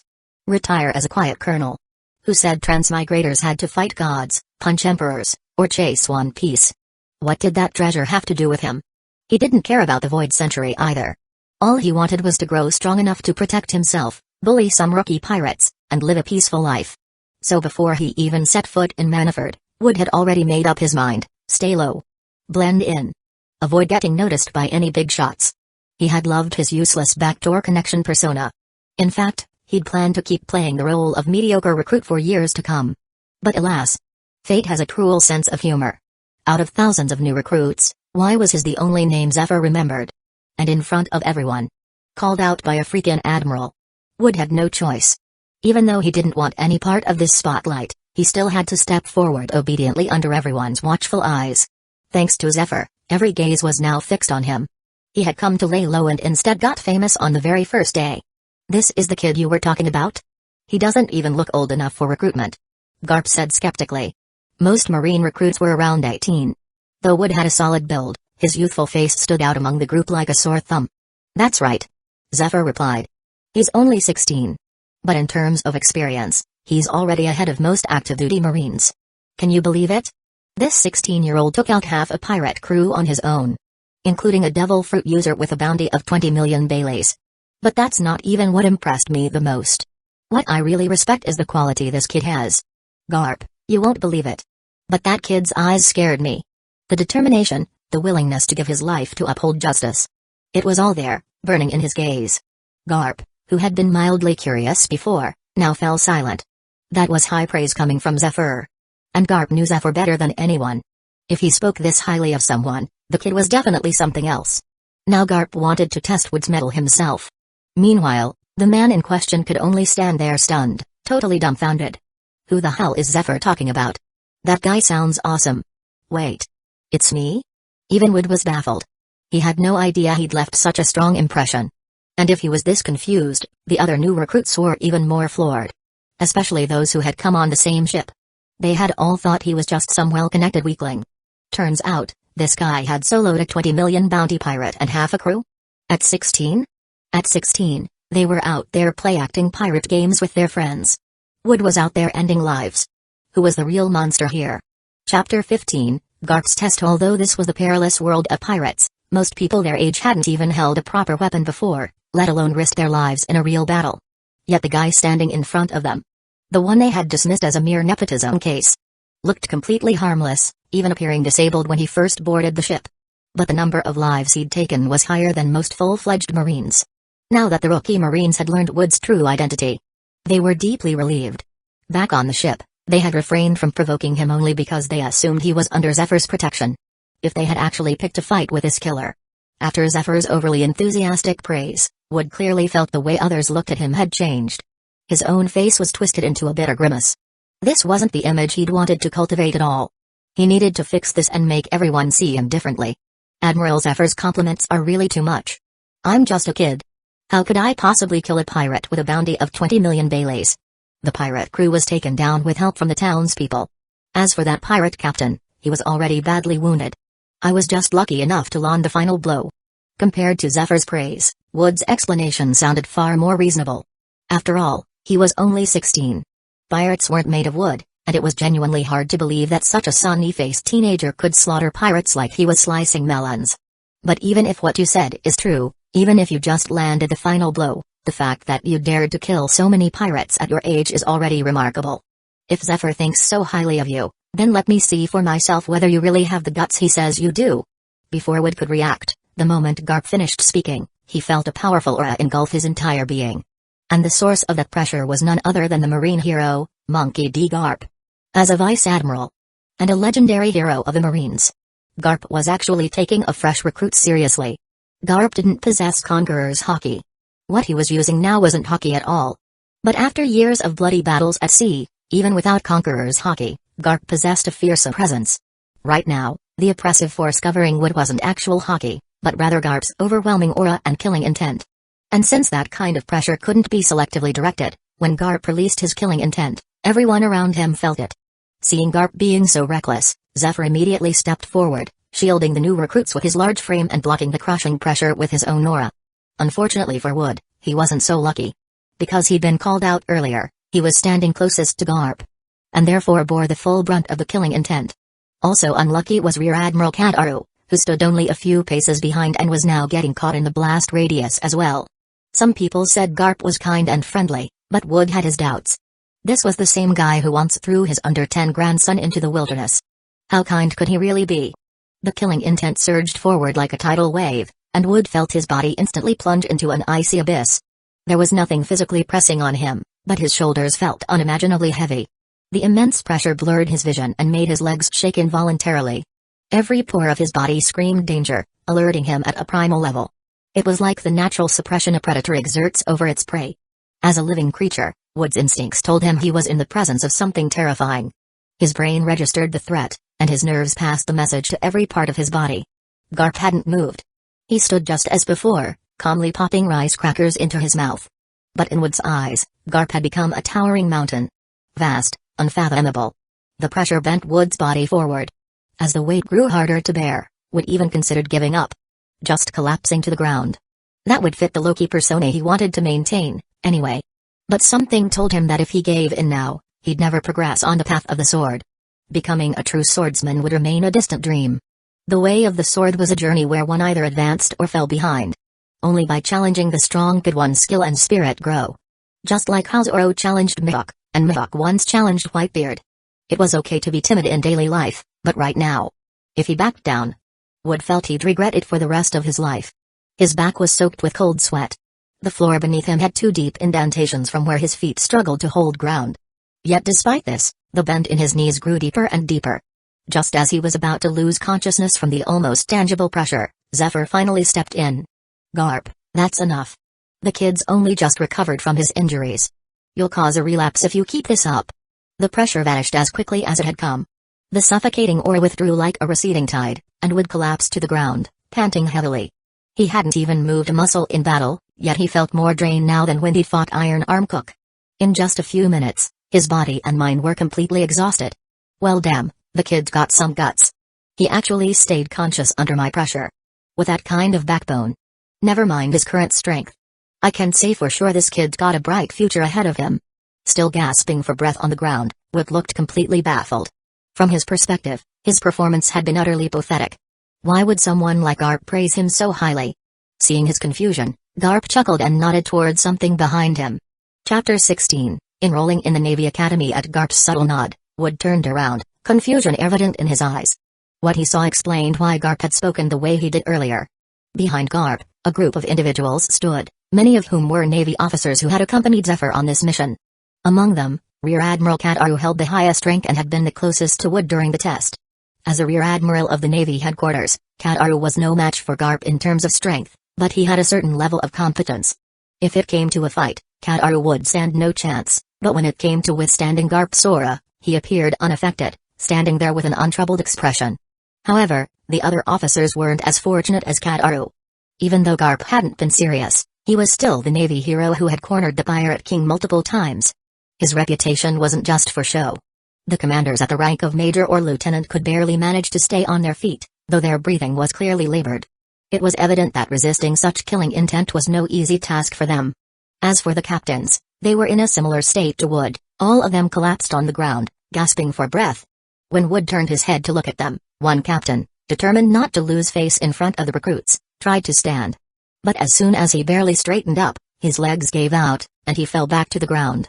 If the captains were in such a state, the sergeants and regular soldiers fared even worse.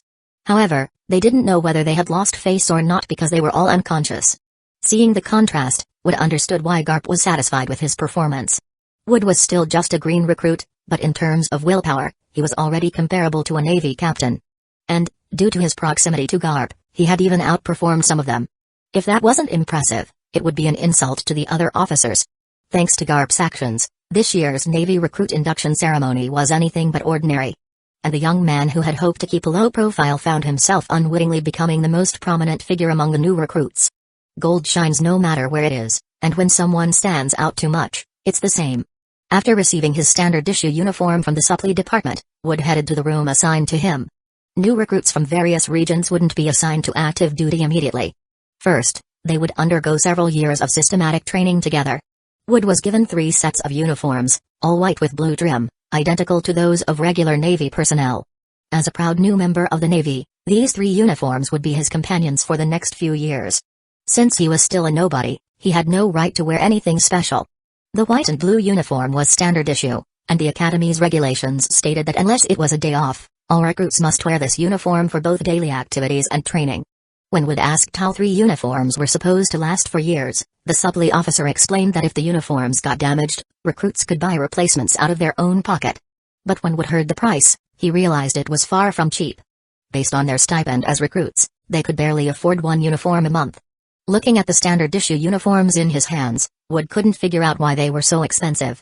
Don't let the plain appearance fool you. The supply officer began, noticing the disdain on Wood's face. These uniforms were specially designed by a renowned designer from the Grand Line at the behest of the Fleet Admiral himself. He continued. The simplicity of the design belies its grandeur. The fabric was carefully chosen to keep you warm in winter and cool in summer, and the artistic value alone is worth several stories high. Wood couldn't help but be impressed by the officer's kitsch. He figured that if this guy were back in his old world, he'd be a top sales champion anywhere. In fact, after listening to the officer's spiel, Wood started to wonder if he had underestimated the uniform. Maybe it wasn't as ordinary as he had thought, so he decided to buy an extra set. The supply officer quickly accepted Wood's payment and handed him a brand new standard issue uniform, with a satisfied smile that seemed to say, "There's hope for you yet." But after fiddling with the uniform and finding nothing special about it, Wood decided to go back and question the officer. However, he found the officer delivering the same pitch to another recruit. This time, the recruit was so convinced that he spent all his money on 10 sets of uniforms. "Excellent," the supply officer praised, beaming. "Your sharp eye for quality and your dedication to the Navy are evident in how many uniforms you've purchased. I see a bright future for you. Maybe in 10 years, you'll be the next Navy Admiral." The officer sent the eager recruit off with a smile, but when he saw Wood returning, his expression fell.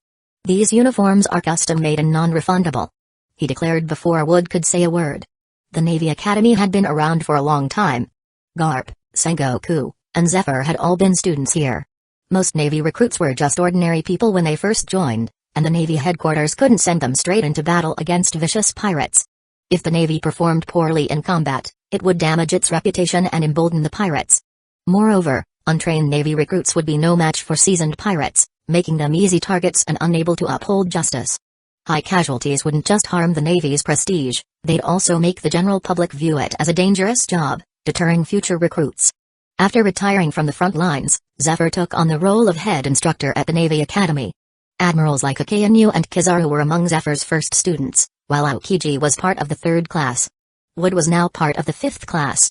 Chapter 17, a girl named Diane dressed in the white and blue uniform. Wood stood in formation, enduring the relentless heat of the sun alongside his fellow recruits. Upon entering the Navy Academy at Maniford, Wood had initially believed he would immediately begin training in the 6 powers. However, reality quickly proved otherwise. To even begin training in the 6 powers, one's physical abilities had to meet superhuman standards. Wood, thanks to the skills he had gained from his first life simulation, had developed considerable swordsmanship. But swordsmanship and physical endurance were 2 entirely different things. Although his year of physical training on Red Leaf Island had given him a physique stronger than most, it was still far from sufficient for the rigorous demands of training in the 6 powers. Moreover, the Navy's training curriculum extended far beyond just the 6 powers. Which was, in fact, a course reserved for near graduates. The basics of swordsmanship, marksmanship, artillery, ship navigation, and foundational maritime knowledge were all essential courses that every Navy recruit had to master. In combat at sea, a ship is your primary mode of transportation, so learning how to steer it is crucial. Similarly, proficiency in firearms and cannons is indispensable for any Navy soldier, given that these are the primary weapons used in naval combat. What? You think Navy officers don't need to know how to fire a cannon themselves? Well, no matter who you are, when you first graduate, you start as a rookie. Even admirals like Akainu and Aokiji had gone through the phase where they had to charge into battle with a rifle in hand. Recruits were divided into different classes based on their abilities. Those who excelled could graduate earlier. Wood was fortunate, he excelled in cold weaponry training, and his instructor permitted him to skip further classes in that area, requiring only the daily drills. Meanwhile, some unfortunate recruits who couldn't swim found themselves essentially drinking water for their meals, as they kept failing the swimming lessons. To become a Navy soldier, you could be forgiven for not mastering all skills, but swimming was non-negotiable. After all, a Navy soldier who can't swim is practically a joke. Keep pushing. Is this all it takes to break you? Whether you're firing a rifle or aiming a cannon, maintaining your composure and adapting to your environment are crucial. You never know when your ship might get hit first. Will you give up just because things get tough? The commanding voice of a Navy colonel rang out as he addressed the recruits, including Wood, who were all standing under the scorching sun. The reason Wood and the others were enduring this punishment was to train them to withstand harsh environments, as the colonel explained. Extended exposure to intense sunlight could erode a person's willpower and have a significant impact on their mental state. After standing in the heat for several hours, a few weaker recruits had already collapsed and were carried away. Sensing that the time was right, the colonel finally had targets set up and instructed the recruits to step forward in turns to shoot. They had already learned basic firearm usage in the previous days, and Wood had a decent grasp of it. However, Wood wasn't overly impressed with the firearms in this world. Due to their outdated design, he found them impractical for combat. The cumbersome process of reloading alone made him uneasy. It was no wonder cold weapons hadn't been phased out yet. By the time you finished reloading and cocking the gun, your enemy could already be upon you, ready to strike with a blade. Raise your weapons, and fire. At the colonel's command, a series of uneven gunshots rang out across the training ground. Out of 10 recruits, only half managed to fire their rifles on time, the other 5 were still struggling to load their guns with powder and bullets. As for the 5 who did fire, their results left the colonel shaking his head in dismay. Each recruit had fired 3 shots, yet none of them managed to hit the target with all 3. 3 recruits hit the edge of the target with just 1 shot. Of the remaining 2, 1 missed all 3 shots, and the other hit the target twice. But on someone else's target. And the one who managed to hit another person's target? That was Wood himself. It might have been fine if it were just a matter of poor accuracy, but among the 10, Wood had actually managed to secure 4th place. Wood, successful firing, 3 shots missed, rank, lower middle. Jian, successful firing, 3 shots missed, rank, lower. When the colonel announced the results, Wood ended up with a respectable 4th place, right behind the 2 recruits who had actually hit the target. As for the other recruit who missed all 3 shots, she was a rare sight. A female recruit, and she came in 5th. Sir, I have a question. If we both missed all 3 shots, why did he rank higher than me? The girl, named Jian, was slightly older than Wood, but in this world where early development was common, she had already grown into a tall, curvaceous young woman. With a figure that seemed to be all legs below the neck and a strikingly beautiful face, Jian wasn't pleased with the results and questioned the colonel's judgment. Upon hearing someone challenge his decision, the colonel was about to launch into a harsh reprimand. But when he glanced at Jian's file, he restrained himself and provided an explanation. As it turned out, Jian had been recommended to the academy by Vice Admiral Tsuru, and her scores in both theoretical and practical exams were exceptionally high. Leaving aside her potential strong connections, it was clear that instructors generally treated top students differently from the rest. Even though you both missed all 3 shots, Wood at least hit your target, whereas your bullets missed by a wide margin. Moreover, Wood was slightly faster in pulling the trigger. Based on these factors, his rank is higher than yours, and there's nothing wrong with that. According to the colonel, if pirates were charging at them in droves, Wood, while not accurate, could at least hit some of the unlucky ones nearby. Jian, on the other hand, would have simply wasted ammunition. The colonel's reasoning was sound, and Jian couldn't find any grounds to argue. However, this incident made Jian remember Wood because she believed that if Wood hadn't hit her target, she might have scored a hit herself. The logic was almost non-existent, but one has to admit, a proud young woman like Jian could be quite unreasonable at times. Chapter 18, Jian, will remember this grudge. When the long-legged girl glared at him, Wood looked utterly baffled. To be fair, his performance was average, not even ranking in the top 3. Even if the girl was competitive, there was no reason for her to target him, who was only ranked 4th. However, Wood, whose mental age far exceeded his physical age, knew that reasoning with a teenage girl was a surefire way to court trouble. Being the target of a grudge from such a girl would only bring more complications, so Wood raised his hand and voluntarily spoke up. Instructor, I believe this student, Jian, is absolutely right. Given that we both missed all 3 of our shots, our results should be tied. And if you think about it, what if the person standing next to the pirate wasn't a pirate, but a fellow Marine engaged in battle? So I believe my score should actually be 5th. No, 10th place, because hitting a comrade is far worse than those who didn't fire at all. It was just a test ranking, after all. There was no prize for first place, and by conceding, he could avoid the girl's grudge while maintaining his low-profile persona. Why not? Wood saw himself as a mature individual with no need to argue with a bunch of kids. Moreover, he didn't have any strong feelings of collective honor for the Marines. He was only here to secure a decent job for the future. You hold yourself to such high standards. As your instructor, I'm very pleased. But a test is a test. Once the results are announced, they cannot be changed, and I believe my judgment was not wrong. In formal training, questioning an instructor's judgment is considered highly disrespectful and could lead to a formal reprimand. Wood, lacking Jian's strong backing, expected to be scolded. However, to his surprise, the colonel instructor seemed to have misunderstood something. Instead of reprimanding Wood, the instructor looked at him with approval, interpreting Wood's reference to hitting a comrade as an example of his self-discipline. Then the colonel instructor turned to Jian and said, "You should learn from Wood. Rather than competing for this insignificant 4th place, he's thinking about how to hold himself to even stricter standards. And, when faced with a fellow Marine, he shows humility. Although your performance in other subjects is excellent, in terms of character, the difference between you two is clear." Hearing the instructor's praise, Wood was genuinely confused. Had he really considered all those things? Why didn't he know about it himself? Moreover, please, instructor, stop talking. The more you say, the harder it will be to dispel this girl's grudge, and her animosity will only grow. Humphrey, I don't need your humility. I'll surpass you with my own strength. Today's grudge, Jian, will remember it. Wood was truly exhausted and felt like something was wrong with his approach. He was just ranked 4th, so why did he end up being targeted? If he had known this would be the outcome, he wouldn't have fired a single shot from the start. Manafort, Naval Academy cafeteria. After completing a day of basic courses and secretly finding a spot to practice 1,000 sword swings, Wood arrived at the cafeteria with a rumbling stomach. When he left Red Leaf Island, he had completed the task of guarding the island for a year and was rewarded with a chance to use the life simulator. Back on the island, due to his severe injuries and Zephyr being on the same ship, Wood hadn't used it. Now that he had settled into life at Marine headquarters, he planned to find time tonight for his second life simulation. Is that him? Seems like his name is Wood. This kid doesn't look very old. Not old, but he's got a powerful shot. I heard he hit Jian, and now Jian has declared that she remembers him. Look at how much he's eating in one go. No wonder he can impress Jian with his shooting skills. Maybe he's just young, but his abilities are exceptional. Carrying a tray with several times the normal amount of food, Wood couldn't help but feel a bit helpless as he listened to the gossip around him. Marines are people too.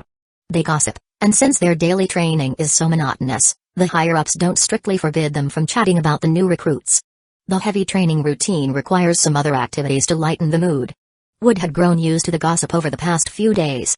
Compared to these idle talkers, he knew the real trouble hadn't yet come knocking today. He hadn't been eating for long when the cafeteria erupted in a commotion. A man in his early 20s, who looked much older than his age and was smiling with squinted eyes, entered with a group of freshmen surrounding him. The young man being escorted was named Tokacake, a senior by 1 year and the most outstanding student of his cohort. While Tokacake wasn't much in the looks department, since Akanu and Aokiji had left, he had dominated every subject with top scores. Since they weren't in the same class, and Tokacake was clearly a top student, it seemed unlikely that he would have any interaction with someone as low-profile as Wood. But the problem lay in the fact that the girl Wood had provoked a few days ago was not as simple as he had imagined. Jian. Perhaps the name didn't ring a bell for many, including Wood. But if one mentioned her future title, most people would suddenly understand. Momouzagi, Pink Rabbit. That's the title Jian would eventually earn. Wood had only discovered this after some investigation over the past few days. After offending a girl who seemed to have a significant background, Wood's cautious nature led him to conduct a quiet investigation. Because the shooting instructor admired Wood's character, He readily provided Wood with Giant's file after Wood expressed his desire to understand her better and find an opportunity to apologize. If it had been an officer's file, it wouldn't have been so easy to access. But since both Wood and Giant were still recruits, there was no issue. When Wood learned that Giant had ties to Vice Admiral Tsuru and wielded the famed Nto, famous sword, of the 21 great grade swords, Kanpira, he immediately realized who she was. A normal Navy recruit would never possess such a precious great grade sword. Moreover, Wood recalled that Kanpira had only one known wielder. Chapter 19, The Future Momousagi, and Chitin Wood's heart sank when he recognized the name of the sword. Kanpira. And realized the person wielding it had connections to Vice Admiral Tsuru. There was no doubt. This individual had to be the infamous Momousagi, Peach Rabbit, whose real name was Giant. Everyone knew that any Navy officer with a color and animal nickname was not to be trifled with, and Momousagi was no exception. She stood out among these formidable figures as the only female candidate for the admiral position. Upon realizing that the person holding a grudge against him was none other than Momousagi, Wood knew he was in deep trouble. Momousagi herself wasn't the immediate concern. With her competitive nature, she would likely seek to defeat Wood in the very place where she had lost, rather than causing him trouble elsewhere. However, Wood's real problem lay with a young man in front of him named Tokacake. This seemingly unremarkable guy was destined to become one of the Navy's most powerful figures. Known as Chitin, T-Pig. In the Navy, female officers were rare, and women like Giant, who had both beauty and skill, were even rarer. So, when Giant arrived at the Navy Academy, she instantly attracted many admirers. Among them was Tokacake, later known as Chitin, who was one of Giant's most ardent suitors. Tokacake-senpai. Wood began cautiously. I thought I made it clear a few days ago. I have absolutely nothing to do with Giant. Those rumors are completely baseless. Not only is it impossible for her to have any romantic interest in me, but right now, she's probably wishing she could knock me out. Tokacake, chewing on a toothpick, casually plopped down in front of Wood with a friendly smile. To Wood's surprise, there was no sign of the anticipated confrontation. And there wouldn't be. Both of them were still in the Navy Academy, where any unauthorized fighting would result in severe punishment. Even if they did fight, Wood knew he stood no chance against Tokacake. Despite his plain appearance, Tokacake had already mastered the Navy's Marine 6 styles techniques and was about to complete his training and leave the academy. Elite students like Kyuzn, later Aokiji, and Tokacake were required to start as ordinary soldiers after graduation, but their skills and performance quickly earned them assignments. They would rise through the ranks rapidly, often skipping the lower officer ranks entirely. I know those rumors are false. Tokacake said nonchalantly. I'm well aware of how difficult it is to pursue Giant. But, Wood, even if she hates you, at least she remembers you. So, I came to ask for advice. If I could shoot at her target too, do you think she'd start to care about me? I'm pretty good at shooting, after all. As long as she remembers me, even if it's with hatred, I'd be fine with that. Wood couldn't help but be baffled by Tokacake's words. Was this guy seriously trying to win her affection by being shot down? Let me clarify again. Wood said with exasperation. It was my shot that hit Giant's target. Her target. Please, in future retellings, emphasize that it was the target I hit, not something unforgivable. Yes, the target. What else would your shot hit? Tokacake responded, genuinely confused. Wood sighed internally, unsure whether Tokacake was naive or simply had a one-track mind. Giant's not stupid, you know. Wood explained. If you try something like that on purpose, she's only going to hate you more. Besides, aren't you about to officially join the Navy soon? I've heard Giant really admires Vice Admiral Tsuru. Maybe if you rack up some achievements and become a distinguished officer, she'll start to notice you? Tokacake's eyes lit up, thinking Wood might be onto something. However, he didn't seem to notice that Wood had phrased his suggestion as a question, not a guarantee. As it turned out, Tokacake and Giant both eventually rose to the rank of Vice Admiral. Over the years, Tokacake confessed his feelings to Giant 100 times, only to be flatly rejected every time. There could have been many reasons for this, but Wood suspected Tokacake's looks were a significant factor. People who only care about appearances are shallow, and true value lies in a person's character. Unfortunately, most people are superficial, and who wouldn't want both looks and substance if given the choice? Other qualities can be improved with effort, but in the looks department, Tokacake was out of luck. Meanwhile, people as naturally good-looking as Wood were born with it in the world of pirates. Brother, I think you're on to something. Tokacake said, his eyes gleaming with hope. But you know, I'm about to leave the academy and officially join the Navy. Before I go, there's something I'm still worried about. You know as well as I do that there are way more guys than girls in the academy, and Giant is such an exceptional woman, so So you're worried someone else might swoop in while you're gone and want me to keep an eye on her? Wood finished the thought for him. Tokake's smile grew even wider. He admired how Wood had understood him without needing further explanation. As for Wood, he saw no reason to refuse Tokake's request. He knew that Jian was someone who focused solely on her training and wasn't interested in romantic entanglements. Even without Tokake's request, Jian would likely remain single for many more years. There was no reason to pass up an easy favor. As for the possibility of Jian developing feelings for Wood, Tokake had considered it. After all, Wood was good-looking, and he was an excellent marksman. Almost on par with Tokake himself. However, Tokake had already heard that Wood had seriously offended Jian during a recent test. Jian was now training hard in marksmanship, determined to beat Wood in the next test and reclaim her pride. Given Jian's strong dislike for Wood, it was unlikely she would ever develop feelings for him. Or at least, that's what Tokake believed. So, he felt confident in entrusting Wood with this task. With a slew of promises and a copy of Tokake's Marine 6 Styles training notes, Wood left the cafeteria feeling quite pleased with his haul. Watching over Jian and keeping other potential suitors at bay was an easy task, one that Wood could do without breaking a sweat. And the reward was basically free. At the same time, Wood couldn't help but wonder what everyone saw in Jian. She was fiercely competitive and not particularly gentle, though she was undoubtedly beautiful, with legs that went on forever. Chapter 20, Second Life Simulation. Ding. You have consumed one use of the life simulator. Beginning life simulation. Age 17, you've been enrolled in the Marine Academy for 1 year. You've mastered basic knowledge in shooting, navigation, artillery, and steering. Your strength has significantly improved. Age 18, with your basic curriculum completed and physical standards met, you were approved to begin training in the Marine 6 powers. You mastered all 6 techniques within a year. Age 19, you concealed most of your strength and graduated with mediocre results, becoming a regular Marine.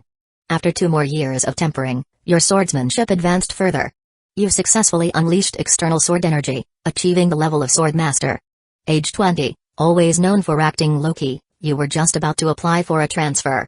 However, in the same year, the great pirate Golden Lion Shiki escaped from level 6 of Impel Down. You were deployed as part of the interception unit. Outmatched by Golden Lion Shiki, you ultimately fell in battle outside Impel Down. This life simulation has ended. You have received the following rewards. Please select one to claim: basic knowledge in shooting, navigation, artillery, and steering training methods for the Marine 6 powers swordsmanship and insights at the Sword Master level. 4 years of physical enhancement. The second life simulation, like the first, ended with an early death. But this time, Wood was no longer surprised. This world was filled with danger from the start. If it were possible to simulate a life to age 70 or 80 with ease, he would have already become unbeatable on the sea after just a few simulations. Compared to dying in a shipwreck during the first simulation, this time could at least be considered a more dignified death. And as for the cause of death, Wood wasn't all that shocked either. Concealing one's strength was indeed something he would do. Doing so increased his chances of survival. Unfortunately, his luck was just terrible. He happened to encounter the Flying Pirate Fleet's captain, Golden Lion Shiki. This was someone from the same era as the Pirate King Roger. Even a decade later, he would still be counted among the legendary pirates of immense power. As the first person in history to successfully escape Impel Down, it didn't really matter whether Wood had hidden his strength or not. Against someone like Shiki, the outcome would have likely been the same. Shiki had once fought Marine headquarters alone in response to Roger's death, holding out against Garp and Sengoku for several days before finally being imprisoned. Years later, Shiki would indeed sever his own legs to escape Impel Down, so the timeline matched.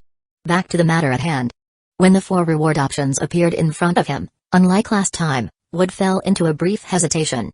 Among the 4 rewards, the first could be ruled out immediately. Whether it was shooting or artillery, Wood had little interest. He planned to specialize in cold weapons.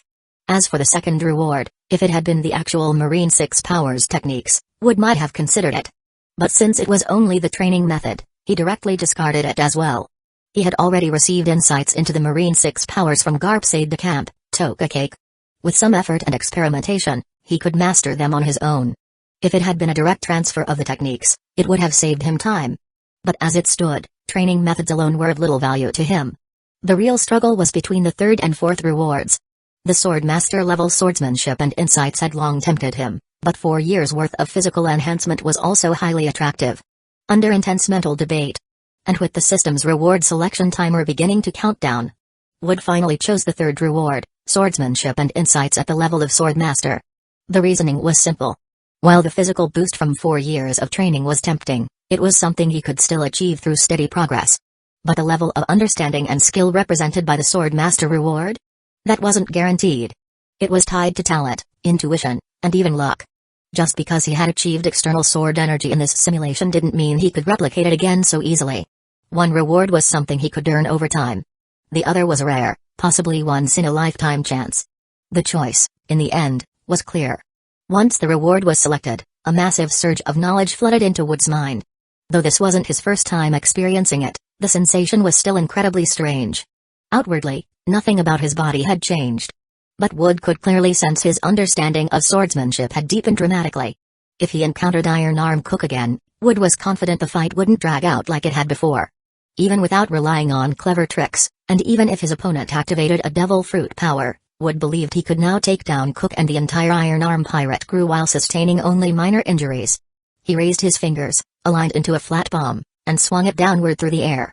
A sharp burst of sword energy exploded from his palm, slicing across the air and leaving a faint gash along the bedpost nearby. External sword energy. This was the dream of all men. After all, what boy hadn't dreamed of becoming a martial arts master who could slash through the air with a blade? A shame my last sword broke in the fight against Iron Arm Cook. I really want to see how powerful Knife's strength their slash is now. The Marines did provide standard issue swords, but those mass-produced blades were far too fragile for Wood's current needs. These days, Wood used wooden training swords weighted with rock storing practice. Why? Because he could make them himself. Even the cheapest Marine-issued sword cost money. And Wood wasn't about to waste funds on weapons he would just break. A decent sword has to be prioritized. Now that I'm a proper sword master, not even having a real sword is just embarrassing. His swordsmanship had reached the level of sword master, but pushing it any further in a short period of time would be difficult. Since Tokakake had provided him with training insights into the Marine 6 powers, Wood decided to shift his focus to intense physical training.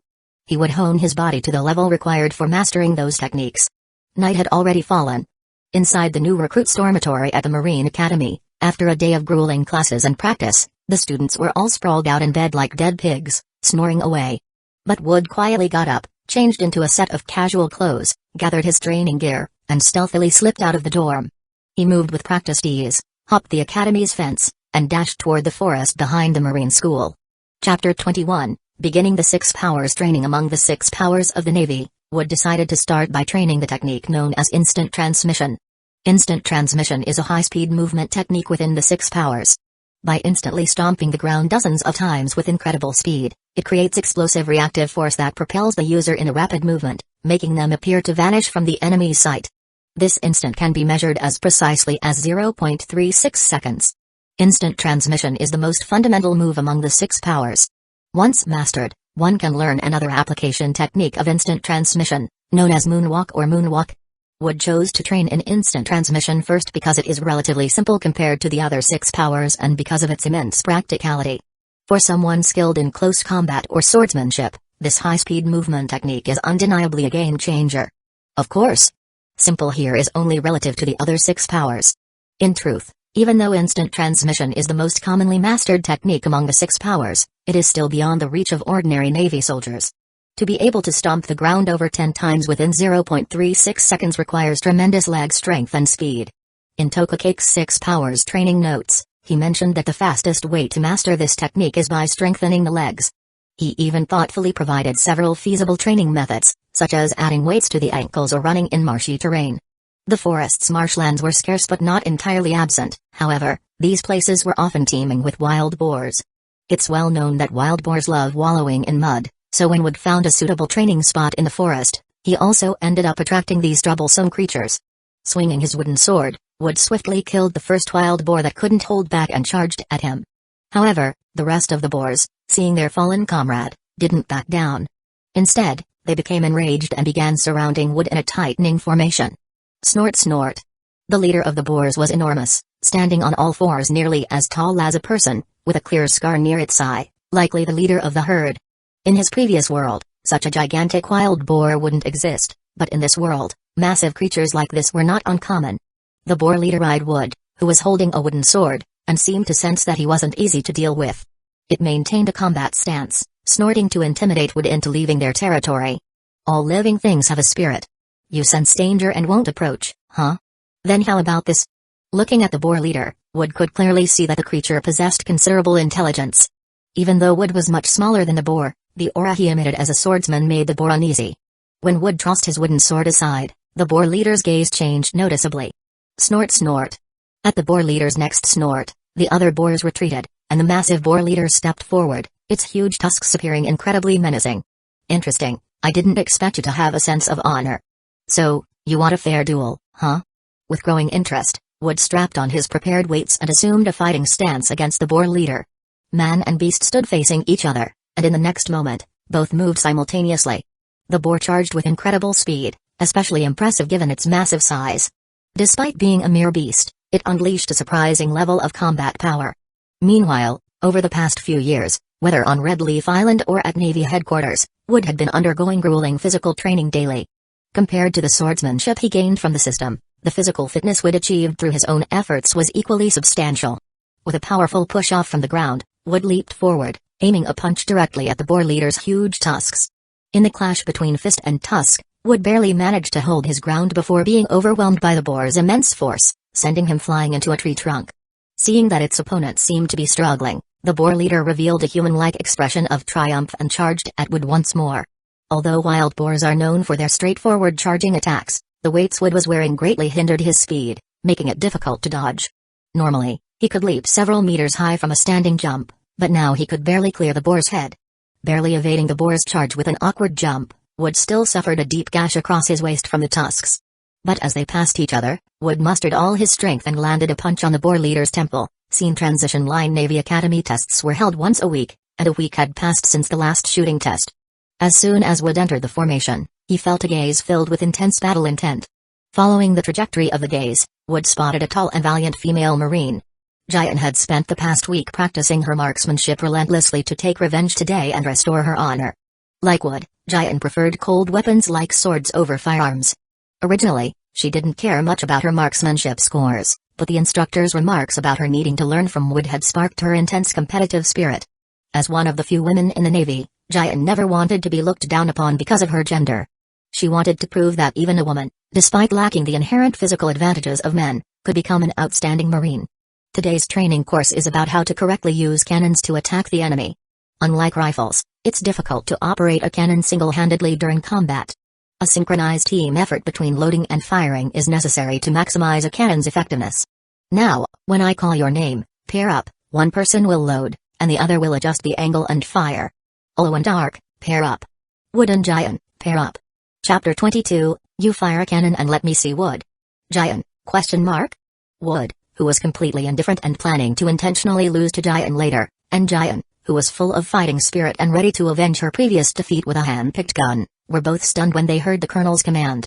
Everyone else is already getting ready. What are you two still standing there for? Seeing that the other recruits had begun moving and loading cannonballs, but Giant and Wood, who had been assigned to the same group, were still standing still, the colonel immediately shouted at them. Sir, I request to be paired with someone else. You mentioned earlier that this test requires teamwork, right?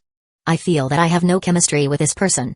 Giant had a certain resistance to teaming up with Wood and even thought she could complete the loading and aiming of the cannon by herself. It wasn't a problem for her to work solo. Silence. I'm the instructor here, and before becoming an excellent Marine, you should first learn to follow orders. Do you plan to defy your superior's orders in battle when you officially become Marines? If you lack chemistry, then you can work on developing it. If you don't want to participate in this training, you can leave now, but know that your test score will be marked as 0. The colonel stared at Giant with a stern expression. After learning from Vice Admiral Tsuru that Giant had contradicted her during the last test, he had been specifically instructed to not give Giant any special treatment. At the Navy Academy, there were no exceptions, and Giant was just another recruit. If she violated the rules, he had no obligation to go easy on her. A score of 0 in the test didn't really bother Wood at all. He had always wanted to be a background character, someone unremarkable. As long as his scores weren't so bad that he got kicked out of the academy, he didn't care about standing out after graduation. Wood wasn't like Topacake, he had no desire to put an effort to win Giant over. So, when he was about to give up on this test and walk away, he suddenly felt a hand on his shoulder. Where do you think you're going? Didn't you hear what the instructor said? If we don't cooperate, we'll get the lowest rating for this test. Unlike Wood, Giant cared deeply about her scores. Her performance in the previous shooting test had already been mediocre, and if she ended up with the worst score in this cannon test as well, she wouldn't dare face Vice Admiral Tsuru. I heard, but Jian, you seem to dislike me. Even if we force ourselves to work together, we won't have as much chemistry as the others. Wouldn't it be better to just give up from the start rather than trying hard only to end up losing? Jian, who had initially been a bit annoyed, suddenly became stern and serious after hearing Wood's defeatist logic. What nonsense are you talking about? If you give up so easily, how can you ever become an excellent Marine? And how do you know we'll lose if we haven't even tried? Chemistry isn't just about relationships, it's about personality too. Sometimes, rivals have better chemistry than friends. And it's not that I dislike you, it's just that. Anyway, you can't leave on your own. If you cause us to fail this test, I won't forgive you. A few minutes later, Wood and Giant stood behind a cannon. Wood hauled box after box of cannonballs and loaded the black spherical projectiles into the barrel, waiting for Giant to adjust the firing angle. Yes, in the end, Wood gave in. After all, Giant would become Momosuke in the future, and Wood had decided to stay low-key. He couldn't afford to offend someone who was at the level of a future admiral candidate. If her goodwill was already in the negative, at least he shouldn't make it worse. Even if he couldn't cozy up to her, he should at least avoid making an enemy of her. Moreover, Tokakake had asked him to take care of Giant before leaving the academy, and he had already paid Wood for it. Ignoring the job after accepting the money didn't seem right. Boom. The cannon emitted a burst of dazzling light, and the gunpowder exploded, propelling the black cannonball out of the barrel. In a near-perfect parabolic trajectory, the cannonball landed tens of meters away from the target marker. These antique cannons from a bygone era had a kill range of only a few meters, and missing by such a large margin rendered them almost useless. It seems the cannon angle was still a bit too high. Let me adjust it again. I'm sure I'll hit the target next time. Looking at the large crater formed by the explosion in the distance, Jian appeared confident. She believed she had made significant progress compared to the beginning, and with a bit more practice, she was confident of passing the test. Wood, what are you standing there for? Hurry up and load the next cannonball. At this rate, you won't be able to keep up with my firing speed. It had been a full minute since Jian last fired, and yet Wood was still standing there. Clearly unhappy with how he was holding her back, Jian couldn't help but voice her dissatisfaction. It's not that I don't want to load the cannon, but we've nearly run out of cannonballs.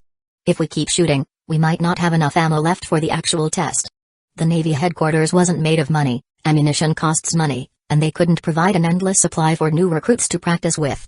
Each group had been given 2 boxes of cannonballs along with a cannon. 20 shots per box, for a total of around 40 shots. Aside from the 3 shots required for the test, that left them with 37 practice shots. Giant's previous barrage had already used up nearly 2/3 of the ammunition, and yet the little marker flag stuck in the dirt was still defiantly waving in the wind. I've made significant progress since the beginning. Next time, I'll definitely hit it. Next time, huh? But you've said that at least 10 times already. Each time, you do improve, from missing by 50 meters to missing by about 40 meters now. Based on the 20 cannonballs you've fired, you're improving by about half a meter per shot. So, by my rough estimate, even if you use up all the cannonballs, the chances of you hitting the target are still slim. Of course, there's always a chance you might get lucky and hit the target, but I doubt that kind of luck will hold up during the test.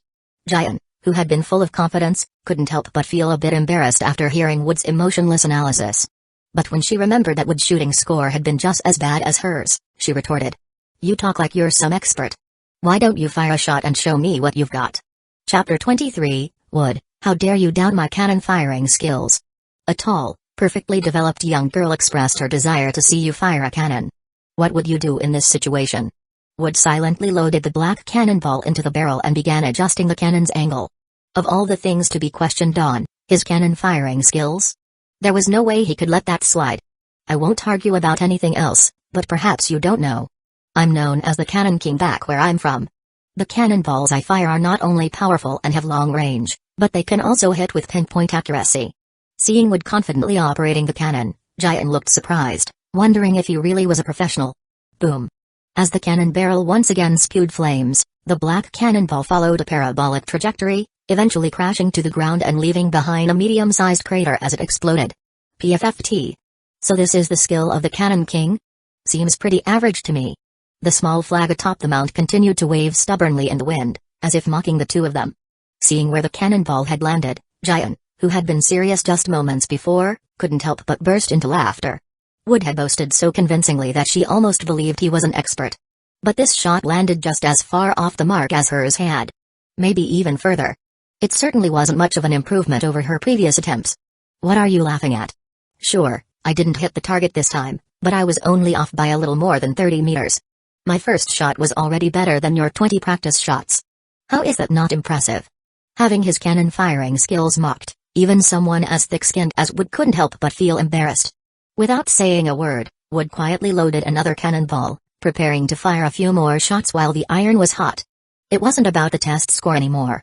It was about his dignity as a man. Wood felt it necessary to prove that his cannon firing skills weren't just for show. However, just as Wood was about to fire again, Giant stopped him. It wasn't that she didn't want to see him prove himself, but they were running low on ammunition. Although the test only counted the scores from 3 shots, unlike the rifle shooting test, the cannon test included a calibration phase. This meant that before each shot, every group had 2 chances to fire practice shots for calibration, with the best of the 3 counted as the final score. The test only required 3 shots, but they needed a total of 9 cannonballs for the process. Of course, if they were confident enough, they could skip the calibration and fire 3 shots directly for their score.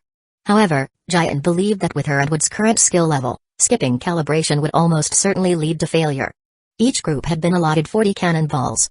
Giant had already fired 30, Wood had fired 1, leaving them with the bare minimum of 9 cannonballs.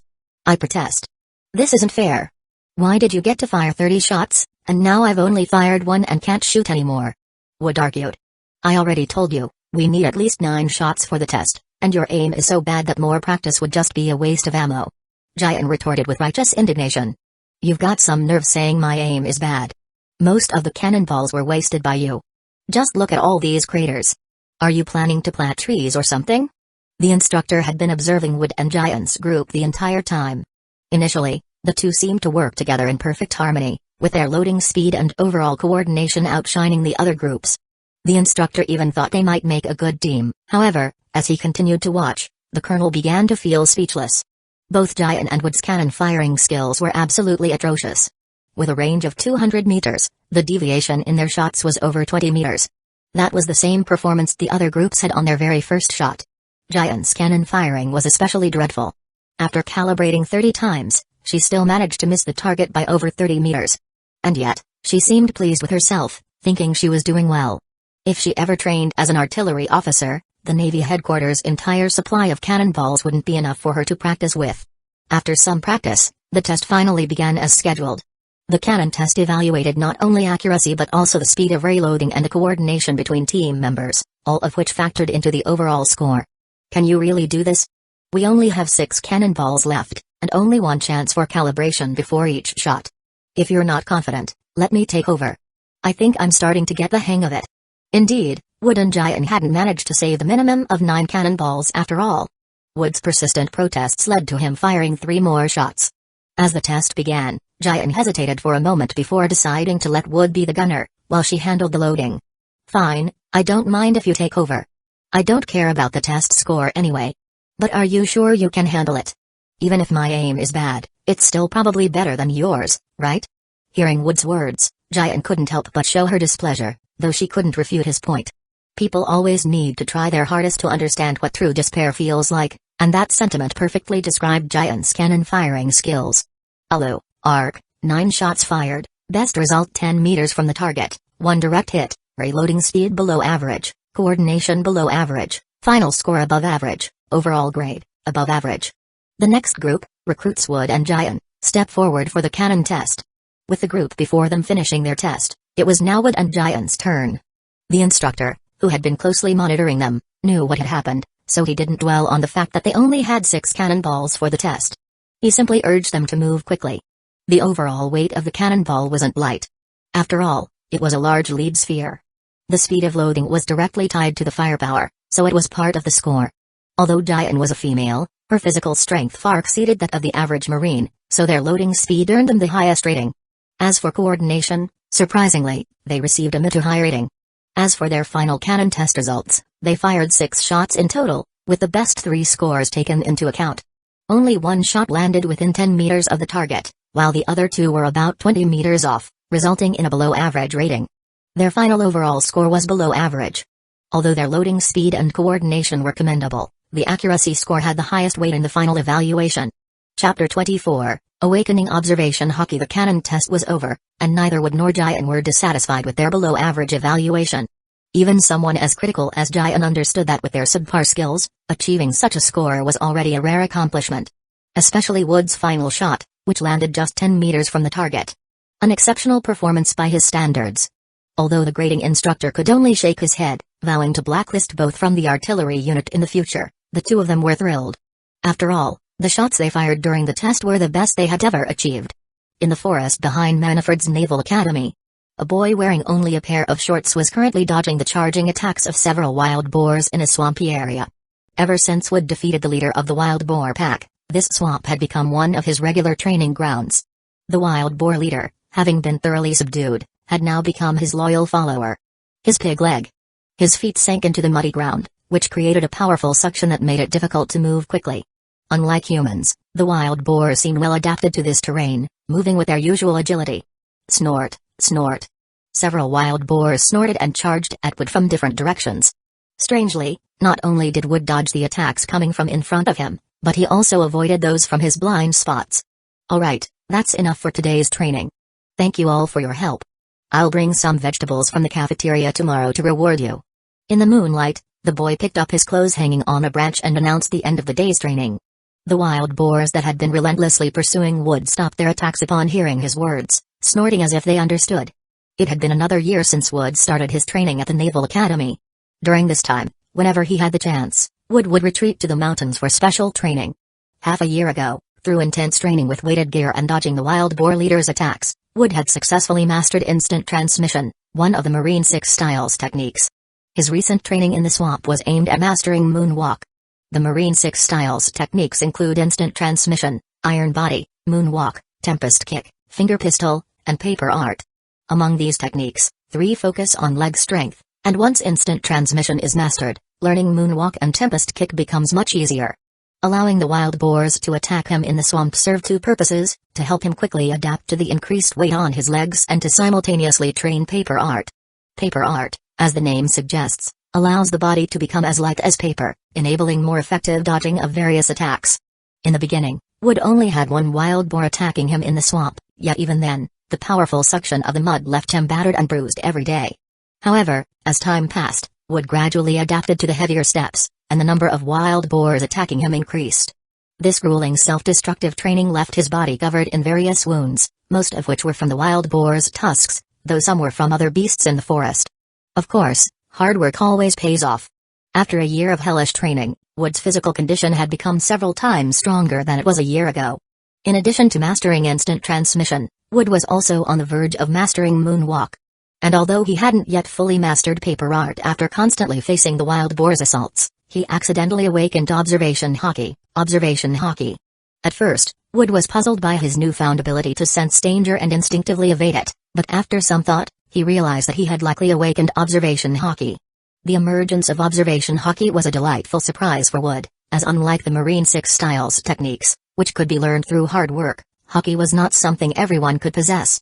Excluding the exceedingly rare Conqueror's hockey, the other 2 types of hockey, observation hockey and armament hockey, were not uncommon on the Grand Line, but they certainly weren't ordinary. Both observation hockey and armament hockey, like devil fruits, have multiple developmental paths. For observation hockey alone, Wood knew of 4 different types.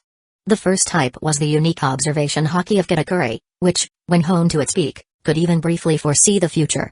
The second type was the wide-range observation hockey exemplified by Enel from Skypiea, known as Mantra among the locals.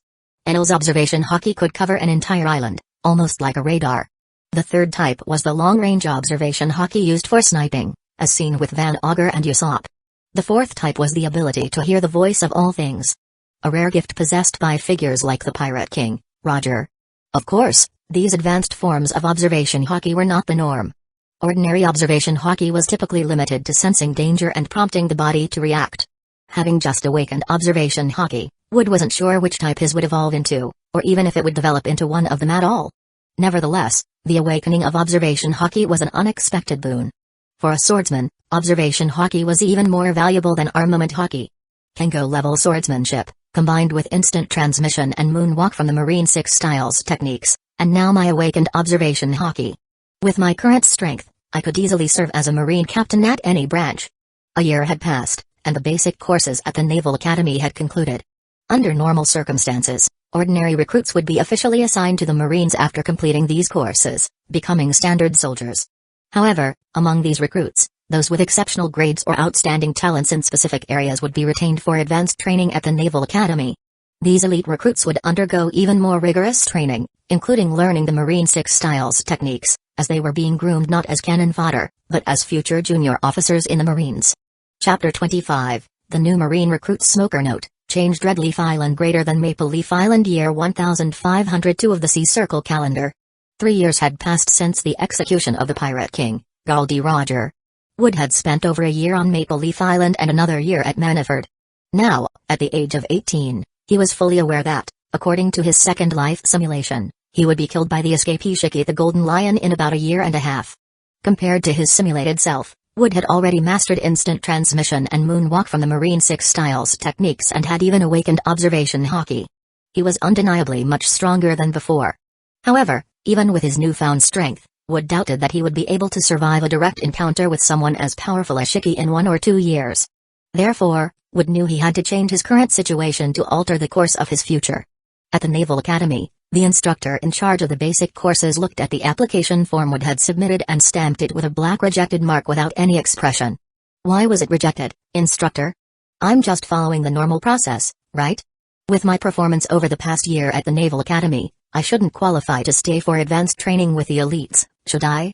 Staring at the rejected application, Wood couldn't understand why the Navy captain, who had taught him for a year, had dismissed it. Wood had intentionally kept his performance unremarkable, aiming to remain unnoticed. He wasn't at the bottom of the class, but his grade should have been close to the cutoff for those who wouldn't advance. Under normal circumstances, he should have graduated with most of the other recruits and become a proud new Marine soldier. But now, despite his average performance, he was being told he had to stay at the Naval Academy for another year for officer training. Could the passing line have been lowered this year? But he had clearly seen those who ranked much higher than him being sent off as cannon fodder. I'm just following orders. According to the instructions I received, recruit Wood must undergo another year of training. If you have any objections, you can submit an appeal to a higher authority. But I advise you to be grateful. Being selected for additional training is something many would envy. The Navy captain believed Wood didn't understand the privilege of being kept for extra training, though he couldn't explain it outright, so he hinted as much as he could. But Wood understood all too well. The elite Marines who were retained were being trained as officers, which meant they had a significant head start compared to ordinary soldiers. While regular Marine soldiers could rise through the ranks through merit, the elite recruits were groomed from the start as officers, putting them on a fast track from the beginning. Moreover, techniques like the Marine 6 styles were not available to ordinary soldiers. Without formidable strength, how could one achieve greatness? Wood simply wanted to remain unnoticed as a background character. He wasn't concerned about being a regular Marine soldier. After all, there would be opportunities for promotion later. As for the Marine 6 styles techniques, he had already learned them from Jian. The officer training program held little appeal for Wood. What he wanted now was to change his current situation, alter his future, and avoid dying at the hands of Shiki in 1 or 2 years. I'm just following regulations. You've been specifically ordered by a superior officer to stay for another year of training. Seeing Wood's insistence on leaving after graduation, the Navy captain shrugged, indicating there was nothing more he could do. However, hearing the mention of a superior officer, Wood froze in place, pondering who this officer might be. The instructor overseeing their basic training was already a Marine captain, so the only ones who could be referred to as superiors were those of admiral rank. Wood only knew 2 such people, Vice Admiral Garp and Admiral Zephyr. Garp wasn't someone he was close to, so it must have been Admiral Zephyr who insisted on keeping him. But that didn't make sense. Over the past year, Wood had only seen Admiral Zephyr a few times. Wood had even begun to think that the Admiral had forgotten about him. Why was he stepping in now? Realizing he had no way to change the situation, Wood had no choice but to leave, planning to ask Admiral Zephyr for an explanation the next time they met. As Wood left, the Navy captain couldn't help but wonder why someone as seemingly ordinary as Wood had caught the attention of both Admiral Zephyr and Vice Admiral Tsuru. Yes, you heard that right. Not only was Zephyr interested in training Wood, but even Vice Admiral Tsuru, the top female officer in the Marines, had also spoken on Wood's behalf. If Wood knew about this, he would certainly be surprised. While Zephyr's interest could be understood, He was sure he had never met Tsuru. Why would she know him, let alone advocate for him? Back at his old dormitory, Wood found his fellow recruits packing their belongings to leave. When they saw Wood enter, they assumed he was also there to pack and asked with interest which unit he had been assigned to. "I'm not leaving. The captain just informed me that I have to stay for another year." Hearing this, Wood's former dorm mates looked at him with envy and confusion. Wood's grades had been average at best, so how had he been selected as one of the so-called elite? After seeing off his roommates, Wood sat on his bed, pondering his situation. Just then, a white-haired boy who looked a bit timid peeked into the room from the doorway. "Hello, senpai. I'm Smoker, a new recruit reporting today. Is this dorm 404? Looking at the young, innocent-looking white-haired boy, and hearing the name he introduced himself with, Wood was momentarily taken aback and reflexively replied. "Smoker? The Smoker? Yes, my name is Smoker, but I don't smoke. Is there someone else you know named Smoker, senpai?" The white-haired boy before him was polite and a bit shy, completely different from the rough, heavy smoking figure Wood had in mind. Chapter 26, What happened to covering for your junior? "Kid, you look like you're about 10 years old, right? Has the Navy become so desperate for recruits that they'll take someone as young as you?" White hair was rare, and since the boy had introduced himself as Smoker and joined the Navy, Wood was almost certain that the short kid in front of him was the future heavy smoker and enforcer of Logetown, Smoker. "I'm already 12. It's just that I haven't hit my growth spurt yet. When I grow up, I'll definitely be a more muscular man than you." Despite his age and height being questioned, the seemingly timid young Smoker stubbornly retorted. In truth, even at 12 years old, he didn't meet the Navy's minimum age requirement. At 15, Wood had been one of the youngest recruits in his class. But unlike others, Smoker had gone to the Navy recruiting station in Logetown on his own. Though young, Smoker had a strong will. Having seen pirates terrorize his island, he had long resolved to become a Navy soldier who upheld justice. Logetown was both the birthplace and execution site of the Pirate King, Gul D. Roger, earning it the nickname the Town of the Beginning and the End.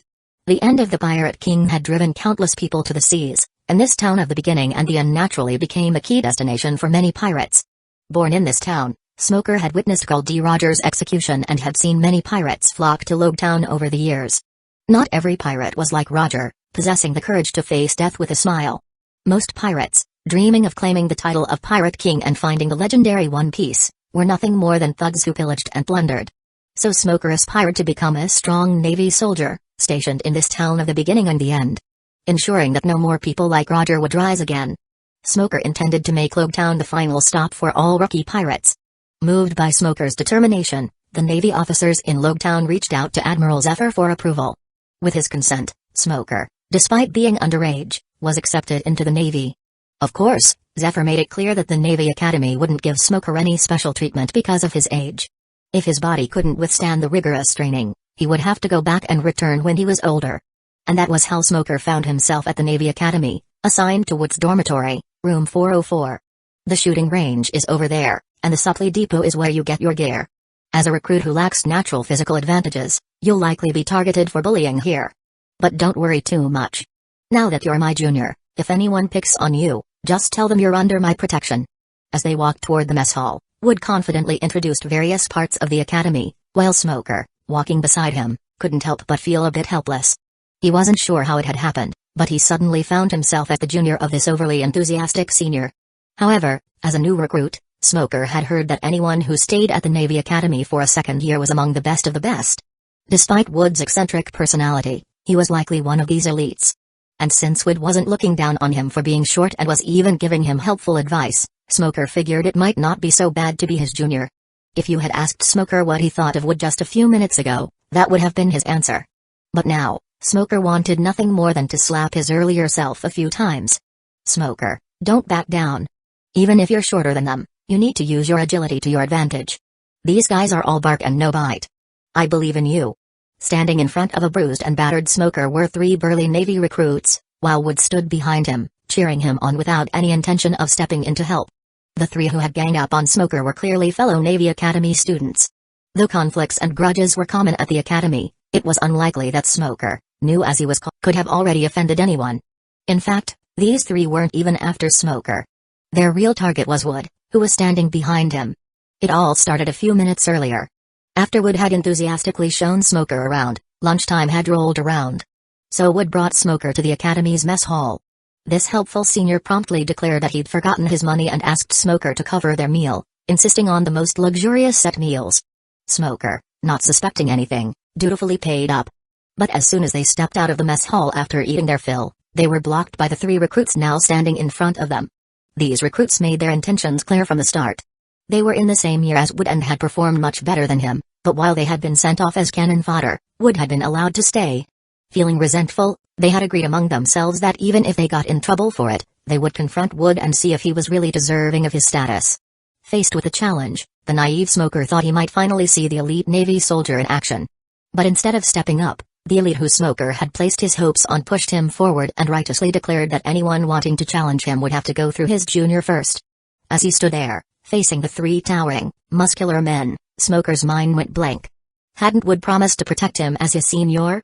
So why was he now the one being sent into the fray? Smoker, this is your test.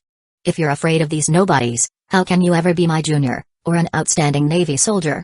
Hearing Wood's voice behind him, Smoker's face twisted in exasperation. He might have been young, but he wasn't stupid. If these guys were nobodies, what did that make him? Their arms were thicker than his legs.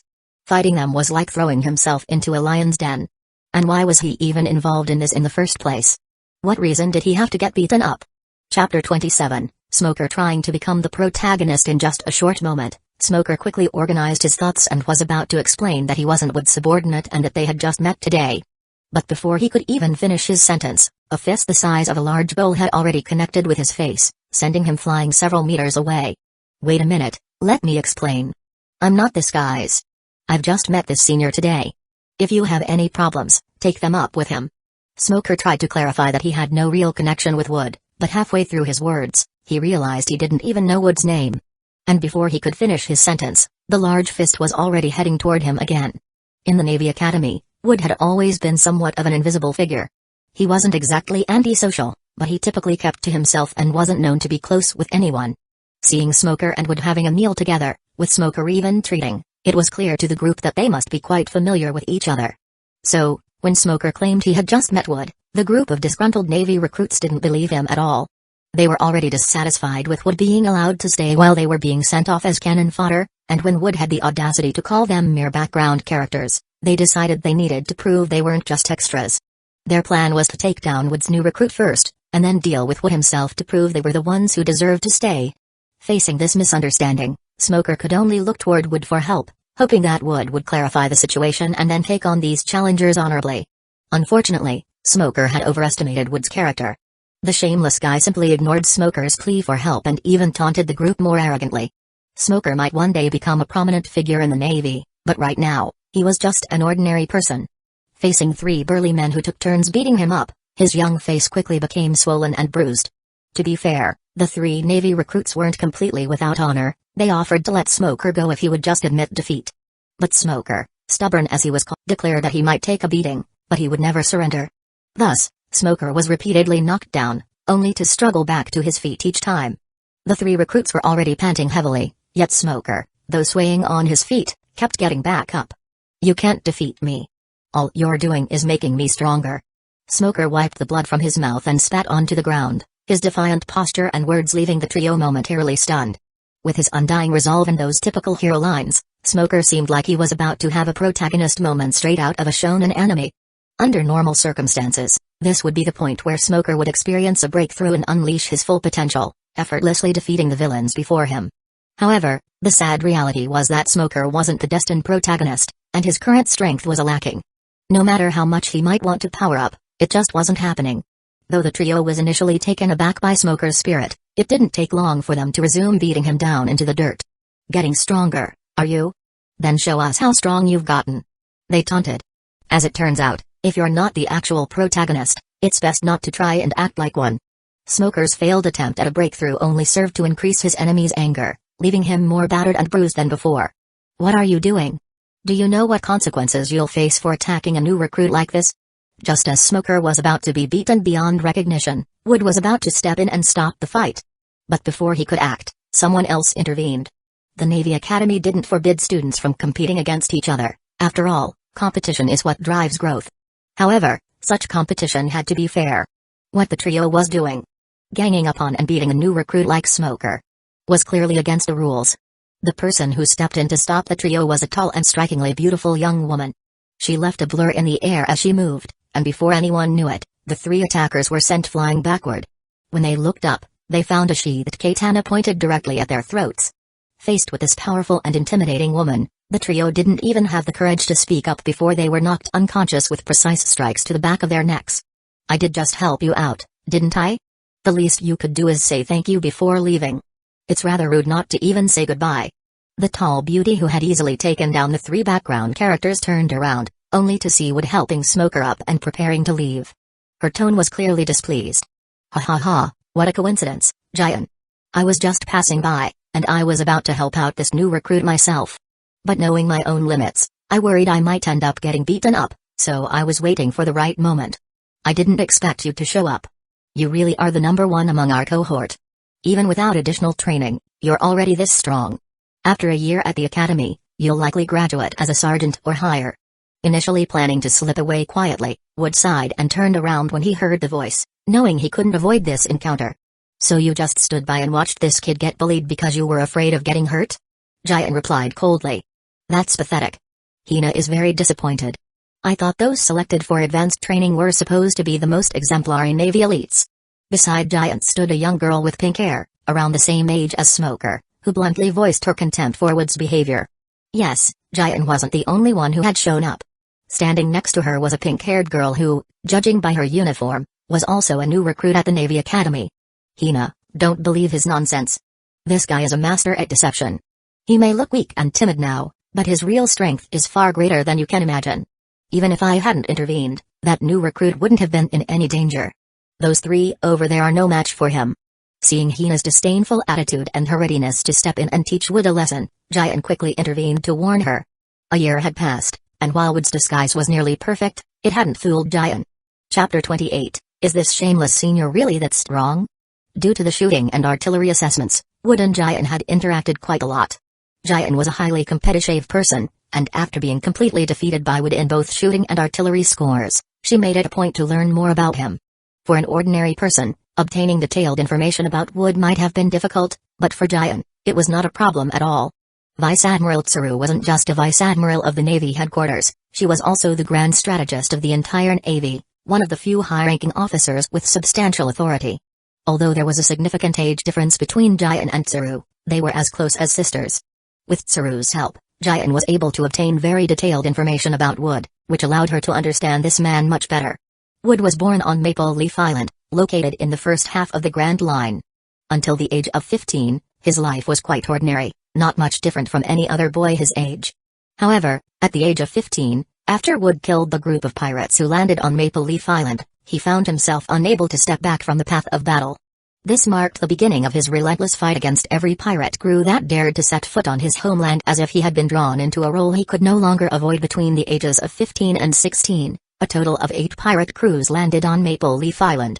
Wood completely wiped out 5 of these crews, while the remaining 3 fled in disarray after their captains were killed. Before coming to Navy headquarters, Wood single-handedly slaughtered half of the Iron Arm pirate crew, even killing their captain, who had a bounty of 20 million Baileys. On Maple Leaf Island, Wood was highly respected, not only widely loved by the islanders but also known as the guardian of Maple Leaf Island. The residents unanimously considered him a good kid. Upon arriving at Navy headquarters, Wood faced the overwhelming presence of Vice Admiral Garp. Both his willpower and character received praise from Vice Admiral Garp and Admiral Zephyr. Giant was undoubtedly shocked when she read the information on Wood. The Wood described in the report was completely different from the Wood she knew.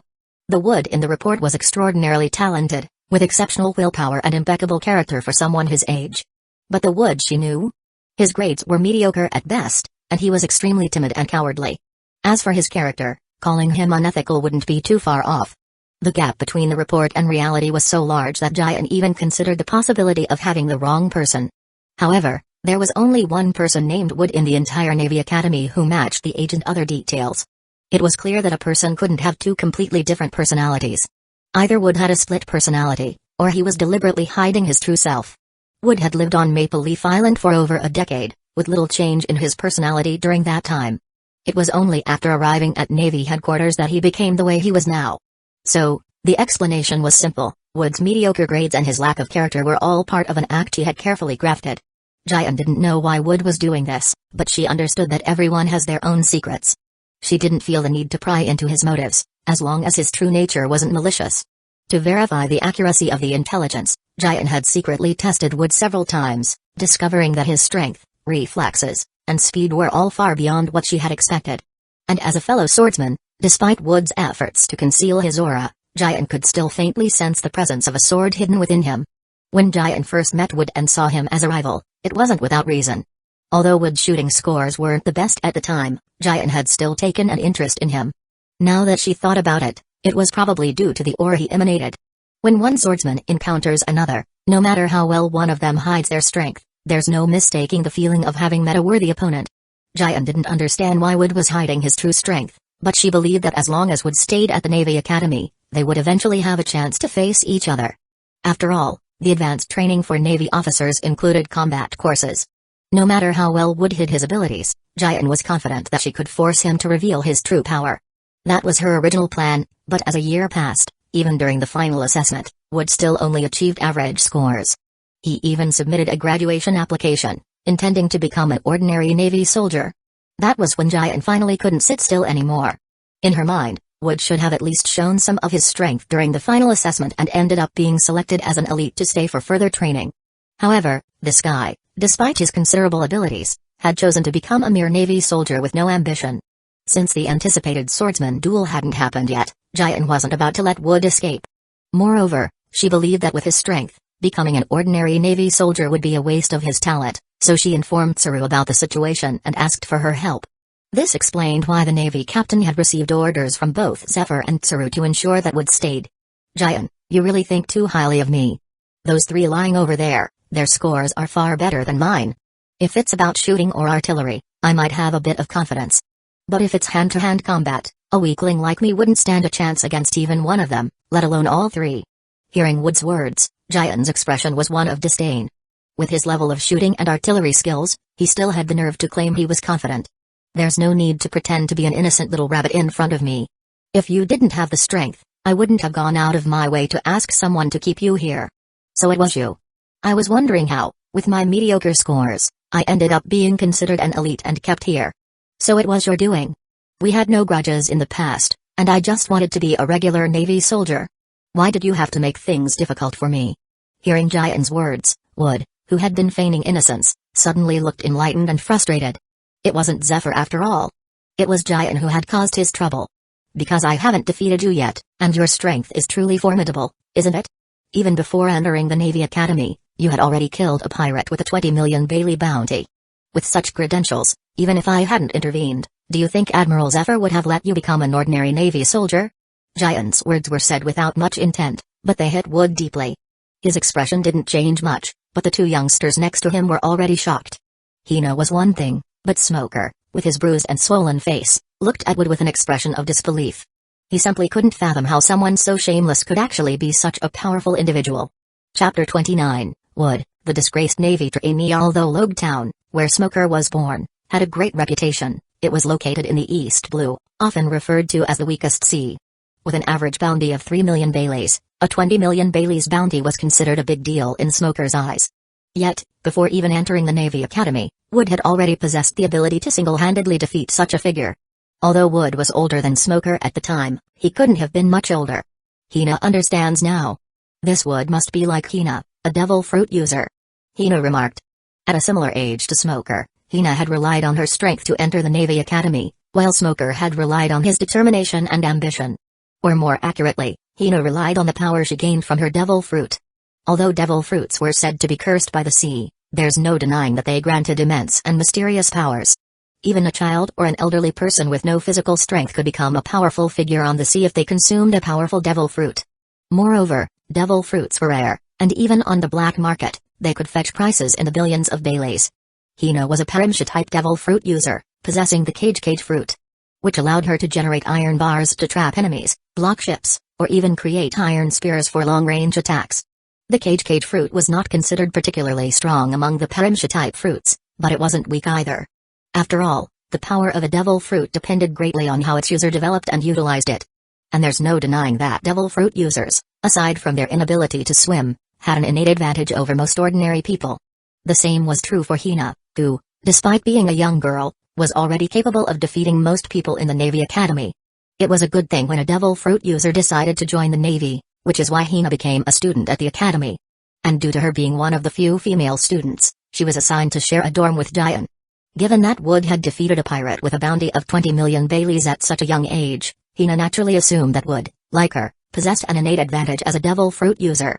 However, before Hina could finish expressing her thoughts, Jian interrupted. "No, this guy can't be a devil fruit user. I've seen him go into the water more than once during this past year at the Academy," Jian clarified. The 3 Navy trainees who had beaten up Smoker were eventually taken away by the disciplinary department, and their fate didn't look promising. Not wanting to interact too much with Jian, Wood led Smoker back to their dormitory with a disgruntled expression. As they settled in, Smoker, while painfully applying ointment to his bruises, curiously asked, "Wood, you and Giant-senpai must have a good relationship, right? Otherwise, she wouldn't have helped you get into the officer training program and then helped us out just now." Since most of the senior trainees had left the academy to report to their assigned units, there weren't many seniors left on campus. So far, Smoker had only encountered Wood and Jian among the remaining seniors. Smoker couldn't help but admire Jian. She was the epitome of a Navy elite. Strong and gentle. Despite being a woman, her ability to effortlessly defeat 3 Navy trainees in one move filled Smoker with respect. As for Wood, Smoker felt that he was more of a disgrace to the Navy than an elite. Not only had Wood tricked him, a newbie, into paying for his meal, but he also pushed him into danger to take the hit when things got tough. Wood was the worst kind of scum. Despite what Giant-senpai had said about Wood's past exploits, Smoker found it hard to believe. Rather than believing Wood's shameless behavior was just a facade, Smoker was more inclined to think that Wood's true nature was exactly what he displayed now. Maybe the Wood from Maple Leaf Island and the Wood now were 2 completely different people. Good relationship with Jian? You must be joking. Didn't you see how she was itching to cut me with her sword earlier? Let me give you some advice as my junior. No matter how pretty a Navy woman might be, never get involved with them. Jian is a pain. Every time I run into her, it's bad news. If it weren't for her having so many fans and powerful backers, I would have smacked her over my knee by now." Wood ranted. Smoker remained silent, continuing to apply the ointment. Although he wanted to respond, he knew that Wood was full of hot air. In Smoker's opinion, there was no way Wood could be a match for Jian, the current #1 trainee at the academy. Wood's demeanor when facing her earlier had already shown how little credibility his words had. Not wanting to either flatter Wood insincerely or get himself punched for speaking the truth, Smoker wisely chose to keep quiet. Boasting to himself wasn't much fun, and Wood had hoped to have a junior who would at least play along with his ego, but Smoker just wasn't that kind of person. Several days passed, and although Wood made multiple attempts to submit his graduation application, all of them were unsurprisingly rejected. While Smoker and the new recruits began their basic training, Wood and the remaining trainees began their Navy officer advanced training. Compared to the basic training for Navy grunts, the officer training covered much more. The curriculum included command, hand-to-hand combat, martial arts, swordsmanship, and the Marine 6 styles techniques. Of course, since one's energy is limited, aside from command training and hand-to-hand combat, the students could choose to specialize in either martial arts, swordsmanship, or Marine 6 styles. Even the Marine 6 styles techniques themselves weren't something that every student could fully master. Finally, Wood understood why he hadn't seen much of Zephyr at the academy. It was simple. As a Navy admiral, Zephyr had a certain level of prestige, and not just any Navy trainee had the honor of being his student. Only those who were considered the Navy's elite and were being groomed as future officers had the privilege of being taught by him. Out of the thousands who had initially joined the Navy Academy in Wood's cohort, fewer than 100 remained. From today onward, I will be your combat instructor. I'll also be responsible for teaching you Marine 6 styles, combat strategy, martial arts, and other courses. You may refer to me as Instructor Zephyr. Chapter 30, Jian, I'm very willing to be Wood's sparring partner for the past year. You have all undergone rigorous training, and those of you who remain are the best among everyone. Zephyr began. But don't let that make you complacent, because no matter how good your test scores are, they're just theoretical.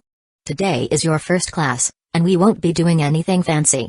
To better understand you and let you know what real combat is, I've decided to have 2 of you with real combat experience spar against each other. Hearing Zephyr's words, Wood, standing at the back of the group, immediately felt a sense of foreboding. He quickly lowered his head, trying to blend in and reduce his presence. However, Zephyr's sharp eyes swept over the group and finally landed on Wood, who was trying to stay as inconspicuous as possible. Wood, you're up. As for your opponent, Although most of the people here were considered elite students at the Navy Academy and had experience in fights and brawls, very few of them had real life and death combat experience. When Zephyr called out Wood's name, many of the students showed competitive looks. Even though they had been classmates for a year and might not have interacted much, some of them still recognized Wood. However, in their memories, Wood had always been a pretty average student, a typical background character. Could someone like him really have experienced real combat? It wasn't just the students that Zephyr had initially brought to the academy on those two ships. Even those who had arrived at the Navy headquarters on the same ship as Wood believed, after witnessing his lackluster performance over the past year, that the pirates on Maple Leaf Island must have been killed by Zephyr himself. Report. Instructor Zephyr, I have also personally slain some pirates before joining the Navy Academy, so I have some real combat experience as well. I would be very willing to be Wood's opponent and demonstrate to the others what true combat looks like. After selecting Wood, Zephyr was initially troubled about how to choose his sparring partner. After all, today was the first time he had met this batch of students. Aside from Wood, who had left a strong impression on him, he wasn't very familiar with the others. Zephyr had been considering either stepping in himself or finding another Navy officer to spar with Wood. However, to his surprise, Giant suddenly stepped forward from the group and volunteered to be Wood's sparring partner. So it's you, Giant. Indeed, if it's you, your strength should be comparable to Wood's. Zephyr commented. Alright then, Wood and Giant, step forward. You'll start a real combat sparring session now. You can choose your weapons and fighting style, as long as you fully display your abilities. Giant, who had received Zephyr's permission, appeared visibly excited. She entered the training field and looked at Wood with eyes full of fighting spirit. I told you before that we'd soon have a chance to face off. Now that Instructor Zephyr has specifically asked us to spar, are you really going to refuse? Giant positioned the white-handled, red-sheathed sword Kenpira in front of her, exuding the sharp aura unique to a swordsman. I surrender. I'm just a bottom-tier student. Why would the top student want to spar with me? And besides, Giant, your Kenpira is a famous sword known as the Sea Guardian. I don't even have a decent weapon. This match is too unfair. While the others thought Wood would be stirred by the attention from Zephyr and Giant, and eagerly accept the challenge. After all, even losing would make Zephyr and Giant remember him. Wood, to everyone's surprise, surrendered before the fight even began. Turning down a sparring invitation from a beautiful swordsman before even throwing a punch. Could this guy even be called a man? Upon hearing Wood's words, Giant looked surprised. As a swordsman, you don't even have your own sword? Wood wasn't just a swordsman, at the very least, his swordsmanship was quite advanced. Giant was certain she wasn't mistaken. But what shocked her was that someone like Wood, who could make her feel threatened as a swordsman, didn't even have his own sword.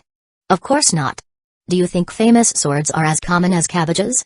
Not to mention the legendary supreme grade swords, even the great grade swords and skillful grade swords are rare on the sea, and their value isn't far behind that of devil fruits. After becoming a swordsman, Wood had naturally tried to get his hands on a decent sword.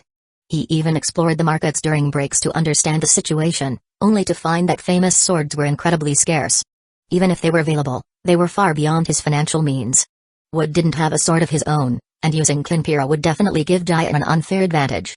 After a moment of hesitation, Giant planted Kenpira into the ground beside her and assumed a martial arts stance. Though Giant was a swordsman, and she could sense that Wood had formidable swordsmanship, she still wanted to test her skills against him. But if the conditions weren't equal, even defeating Wood wouldn't bring her much satisfaction. It would feel like an empty victory. Ridiculous. As a proud member of the Navy, if you were facing an enemy, would you choose to run away without a fight? If you think the conditions are unfair, then I'll lend you a famous sword.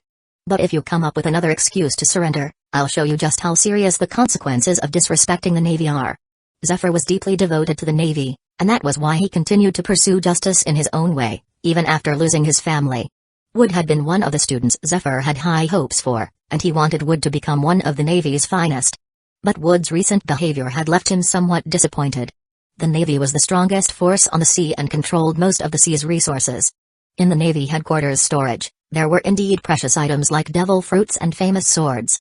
With Zephyr's rank as an admiral, it wasn't difficult for him to requisition a famous sword. So, after Zephyr made the request, it only took about half an hour before 2 Navy soldiers delivered a long sword with a blue hilt and scabbard, and a cherry blossom-shaped guard to Zephyr. Chapter 31, Cursed Sword Tenku and the Battle with Giant. As an admiral of the headquarters, Zephyr naturally had the authority to apply for resources from the Navy headquarters. Although famous swords are rare, any Navy captain with excellent service records can apply for one. And for someone like Zephyr, who has served the Navy faithfully for so many years, it's even less of an issue. The newly appointed Fleet Admiral Sengoku, although unsure why Zephyr needed to request a famous sword, didn't question it much and quickly approved the application. When Zephyr tossed the long sword to Wood, he carefully caught it and drew the sword from its scabbard. This is Tenku, one of the 50 skillful grade swords, with a blade length of 1.3 meters and a width of 8 centimeters, featuring a chaotic flower pattern on the blade. It was actually one of the spoils of my early days. Its previous owner was a pirate with the skills of a swordsman. Although this sword might not match up to Giant's Kinpira in terms of grade, it should be more than capable of holding its own against it. As soon as Wood received Tenku from Zephyr, he could immediately sense that this was indeed an exceptional sword, even without Zephyr's introduction. Tenku's blade was slightly longer than an ordinary sword, but it felt very light in his hands. Upon holding it, Wood was struck by a strange sensation from the sword. So, it's a cursed sword. A swordsman is naturally sensitive to their blade, and when Wood first grasped Tenku, he could clearly feel the ominous aura emanating from it. A cursed sword, though also a famous sword, is different from a regular famous sword. A cursed sword brings misfortune to the swordsman who wields it. While it is a famous sword, controlling a cursed sword is far more challenging than handling a regular famous sword. It's like trying to tame a wild and untamed horse, strong and powerful, but at times it can throw its rider to their death. Indeed, Tenku is a cursed sword. Due to the recent establishment of Navy branches in various places, some of the resources from the headquarters warehouse have been allocated to these branches. Currently, the only famous sword left in the Navy headquarters inventory is this cursed sword. Although it's a cursed sword, it's only a skillful grade blade, so using it in a single battle shouldn't pose any issues. Zephyr didn't deny that Tenku was a cursed sword. He had originally applied for a great grade sword, but this was all that was left in stock. Instructor Zephyr, I have a request. If I manage to defeat or at least draw with Giant in this sparring session, could I be allowed to keep Tenku as a reward? Or perhaps be permitted to purchase it from the Navy headquarters at market price? Hearing Wood's request, Zephyr, with his arms crossed, was visibly surprised. You know Tenku is a cursed sword, yet you still wish to possess it, even intending to buy it? If Wood had been unaware of its nature, it would have been one thing, but the fact that he recognized it as a cursed sword the moment he received it and still wanted to own it was astonishing. A sword is a weapon meant to kill, inherently an ominous object. As a swordsman, if you can't even tame your own sword, how can you aspire to become a swordsman? It's the swordsman who wields the sword, not the sword that controls the swordsman. The moment I took hold of this blade, I knew it had chosen me, and I felt that it was the perfect sword for me. Holding the sky blue hilt of Tenku, Wood swung the slender blade through the air, leaving a silver trail. A sharp sword aura immediately flew across the ground, leaving a deep trench in front of Wood. The cursed sword Tenku is named so because it drinks the blood of its victims. When drawn, it must taste blood. Either that of its opponent or the blood of its wielder. Wood's casual test strike made Giant shiver with excitement. She had indeed guessed correctly. Wood had the swordsmanship level that would allow her to go all out in battle. Being able to release external sword energy with such power indicated that Wood was not just a swordsman but one of considerable skill.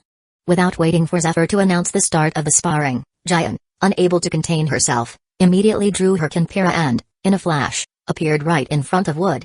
With both hands on her sword, Giant delivered a powerful downward slash aimed directly at Wood's head, and in the blink of an eye, Wood raised Tenku horizontally to block Giant's strike. The clash of Kinpira and Tenku sent sparks flying, and the two quickly separated, launching into a blindingly fast exchange of sword strikes. The sound of blades clashing echoed continuously, and the onlookers could only see the two figures standing in place but couldn't make out their swords. The reason? Both of them were moving their blades too fast for the naked eye to follow. The chaotic sword energy ravaged the surroundings, and the slashes, emblematic of a swordsman's level, carved deep trenches into the ground. While the crowd wasn't surprised by Giant's prowess. She had always been the most talented and skilled among their cohort. They were utterly shocked by Wood's strength. In their memories, Wood had always been an average student, one of the weaker ones left among the elite. Yet here was this bottom-tier student displaying incredible power, not only matching Giant, who they considered unbeatable, but even beginning to push her back as time went on. Although both were swordsmen and their speeds were comparable, Wood had a natural advantage in strength and stamina as a man, especially given his rigorous physical training over the years. A blue slash grazed past Giant's hair, leaving a trench several meters long in the ground beside her. This was the first time since the sparring began that Giant had dodged Wood's attack instead of blocking it with her Kinpira. Giant wasn't stubborn. Once she realized she was at a disadvantage in strength and stamina, she immediately switched tactics, moving swiftly on her long legs to avoid direct confrontation with Wood. One sword style, EAI/, leaping rabbit. Giant's rapidly moving figure blurred into a series of afterimages as she ran faster and faster around the field, resembling a rabbit darting around, leaving afterimages in the air due to her incredible speed. Chapter 32, this is called an assassin-type swordsman, understand? With a powerful push off the ground using her strong legs, Giant's figure leapt high into the air. In midair, she assumed the stance of a rapid draw attack, and as she lunged toward Wood, the sword light burst forth from her sheath in an instant. Due to her incredible speed, there were multiple images of Giant appearing before Wood, but he knew that only one of them was real, the others were merely afterimages created by her extreme speed. In front of Wood, several giants simultaneously assumed the stance of drawing their swords. This dazzling display of swordsmanship left the onlookers in awe, some even thinking that Wood might be defeated by this move. Clang! However, in the next moment, the two long swords collided once again. Not only were the onlookers surprised, but even the giant in front of Wood had a look of disbelief on her face. Had her technique been seen through? But how could that be? This was her first time formally crossing swords with Wood, and it was also the first time she used this technique in front of him. How could he have seen through it? The essence of rapid draw swordsmanship lies in the speed at which the blade is drawn to strike down the enemy. If the draw is blocked and the blade can't return to the sheath, the move is effectively countered. Using Tenku's guard, Wood easily deflected Giant's Kinpira, and then, without a hint of mercy, he kicked Giant in the abdomen, sending her flying several meters away. As she was sent flying, Giant plunged Kinpira into the ground to slow herself, bracing herself with one hand on the ground. Just as she was about to launch another attack on Wood, she realized that he had already disappeared from her sight. One sword style, moon dance. Just as Giant managed to stand up, a sense of alarm went off in her mind. As she turned her head, she saw Wood's figure suddenly appear before her, performing a downward slash. Wood, who initially thought he could end the fight, was visibly shocked by Giant's astounding reaction speed. The long sword in his hand, which was meant to stop just before hitting her, accelerated once more, and with a sound of the air being torn apart, a crescent-shaped slash shot out from Tenku. The close-range slash, unleashed with explosive power, was quickly blocked by Giant's horizontally held sword. However, the impact of the crescent-shaped slash was so strong that even though Giant managed to defend against it, her body was still pushed back nearly 10 meters, leaving deep furrows in the ground from her feet. Chaotic blade dance, devious rabbit. As she stopped herself from being pushed back, Giant felt her arms go slightly numb. She finally realized that she was not only outmatched in strength but also in speed. She swung Kinpira in a continuous dance, the sword light racing after images in the air, and multiple small slashes were fired at Wood in rapid succession. However, faced with these scattered slashes, Wood remained calm. With high-frequency footwork, he suddenly vanished from his spot, just as he had earlier. Wood, you've hidden your abilities better than I imagined. I see you've already mastered the instant transmission technique from the 6 powers. But this time, I've won. Even though I haven't mastered instant transmission, I'm not unfamiliar with the technique, and I know you'll definitely try to approach me again like you just did. And unlike a traditional swordsman, you'll choose to attack me from behind. Seeing Wood use instant transmission to dodge her slashes, Giant wasn't surprised at all. Watching him quickly move and disappear, she seemed to have seen through Wood's thoughts, remaining still as she stood in place. As Wood reached Giant's back, intending to launch another backstab, he heard Giant's murmurs and realized something was wrong. The next moment, Tenku pierced through an afterimage of Giant. At the same time, Wood's observation haki keenly sensed the danger coming from above. Having foreseen the danger, Wood was fully capable of dodging the attack and even countering to win. However, as he instinctively prepared to counterattack, a thought suddenly crossed his mind. What would happen if he defeated Giant in this sparring match? It would undoubtedly cause a lot of trouble. Previously, he had barely edged out a victory over her in shooting, and she had held on to that grudge ever since. If he defeated her in swordsmanship, her strongest skill, he would probably never know peace again, constantly challenged to duels. Realizing the consequences of winning, Wood suppressed his urge to counterattack and looked up at Giant, who had leapt down from above with Kinpira pointed at his throat. Do you know what they say about a cunning rabbit having 3 burrows? Those previous slashes were just a distraction. Even though I may be weaker in speed, strength, and swordsmanship, there's more to a duel between swordsmen than just those factors. Determination, willpower, and insight are equally crucial in deciding victory.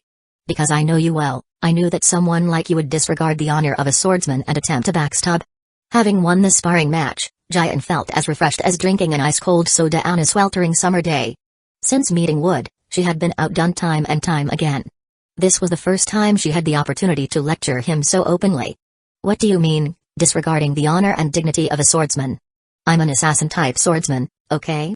Don't make me sound so despicable," Wood retorted, feeling a bit speechless as he tried to argue that his approach was cautious, not dishonorable. And who said a swordsman always has to fight honorably face to face? As long as the enemy is defeated, does it really matter how it's done? That's just making excuses. What kind of swordsman wins by backstabbing? Besides, I won the sparring match, so that means I'm right, Jian declared triumphantly. Fine, fine. You're right, you win, Wood conceded, giving up on the idea of arguing with Jian. He knew that trying to reason with a woman was an exercise in futility. He had already decided to avoid provoking Jian any further, and now that he had been soundly defeated, he hoped she would leave him alone from now on. You're just going to admit defeat like that? Don't you feel any frustration from losing narrowly? No desire to seek revenge? You should know that in terms of speed, strength, and other physical abilities, you had the upper hand just now. Initially, Jian was in a great mood after winning the sparring match. But seeing Wood's indifferent attitude made her feel as if she hadn't truly won at all. Chapter 33, Wood, the one let loose on the seas. Jian's swordsmanship is remarkable, and her combat experience is truly impressive. I lost fair and square, and I have no complaints. Seeing Jian's expression, which seemed to suggest, if you're not satisfied, we can go another round, Wood quickly chose to back down. However, this attitude only made Jian feel that her victory was somewhat hollow. This feeling kept growing in her mind. To be honest, Wood's swordsmanship was not inferior to hers, and he had even mastered the quick movement technique instant transmission. Moreover, he had the advantage in both stamina and strength. The reason she was able to defeat him was entirely because she was very familiar with Wood's shamelessness.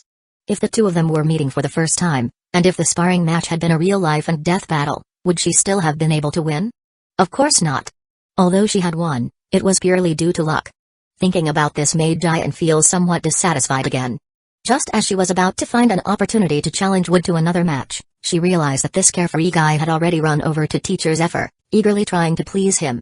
According to Wood's earlier agreement with Zephyr, he needed to either win or draw with Jian for the cursed sword Tenku to become his.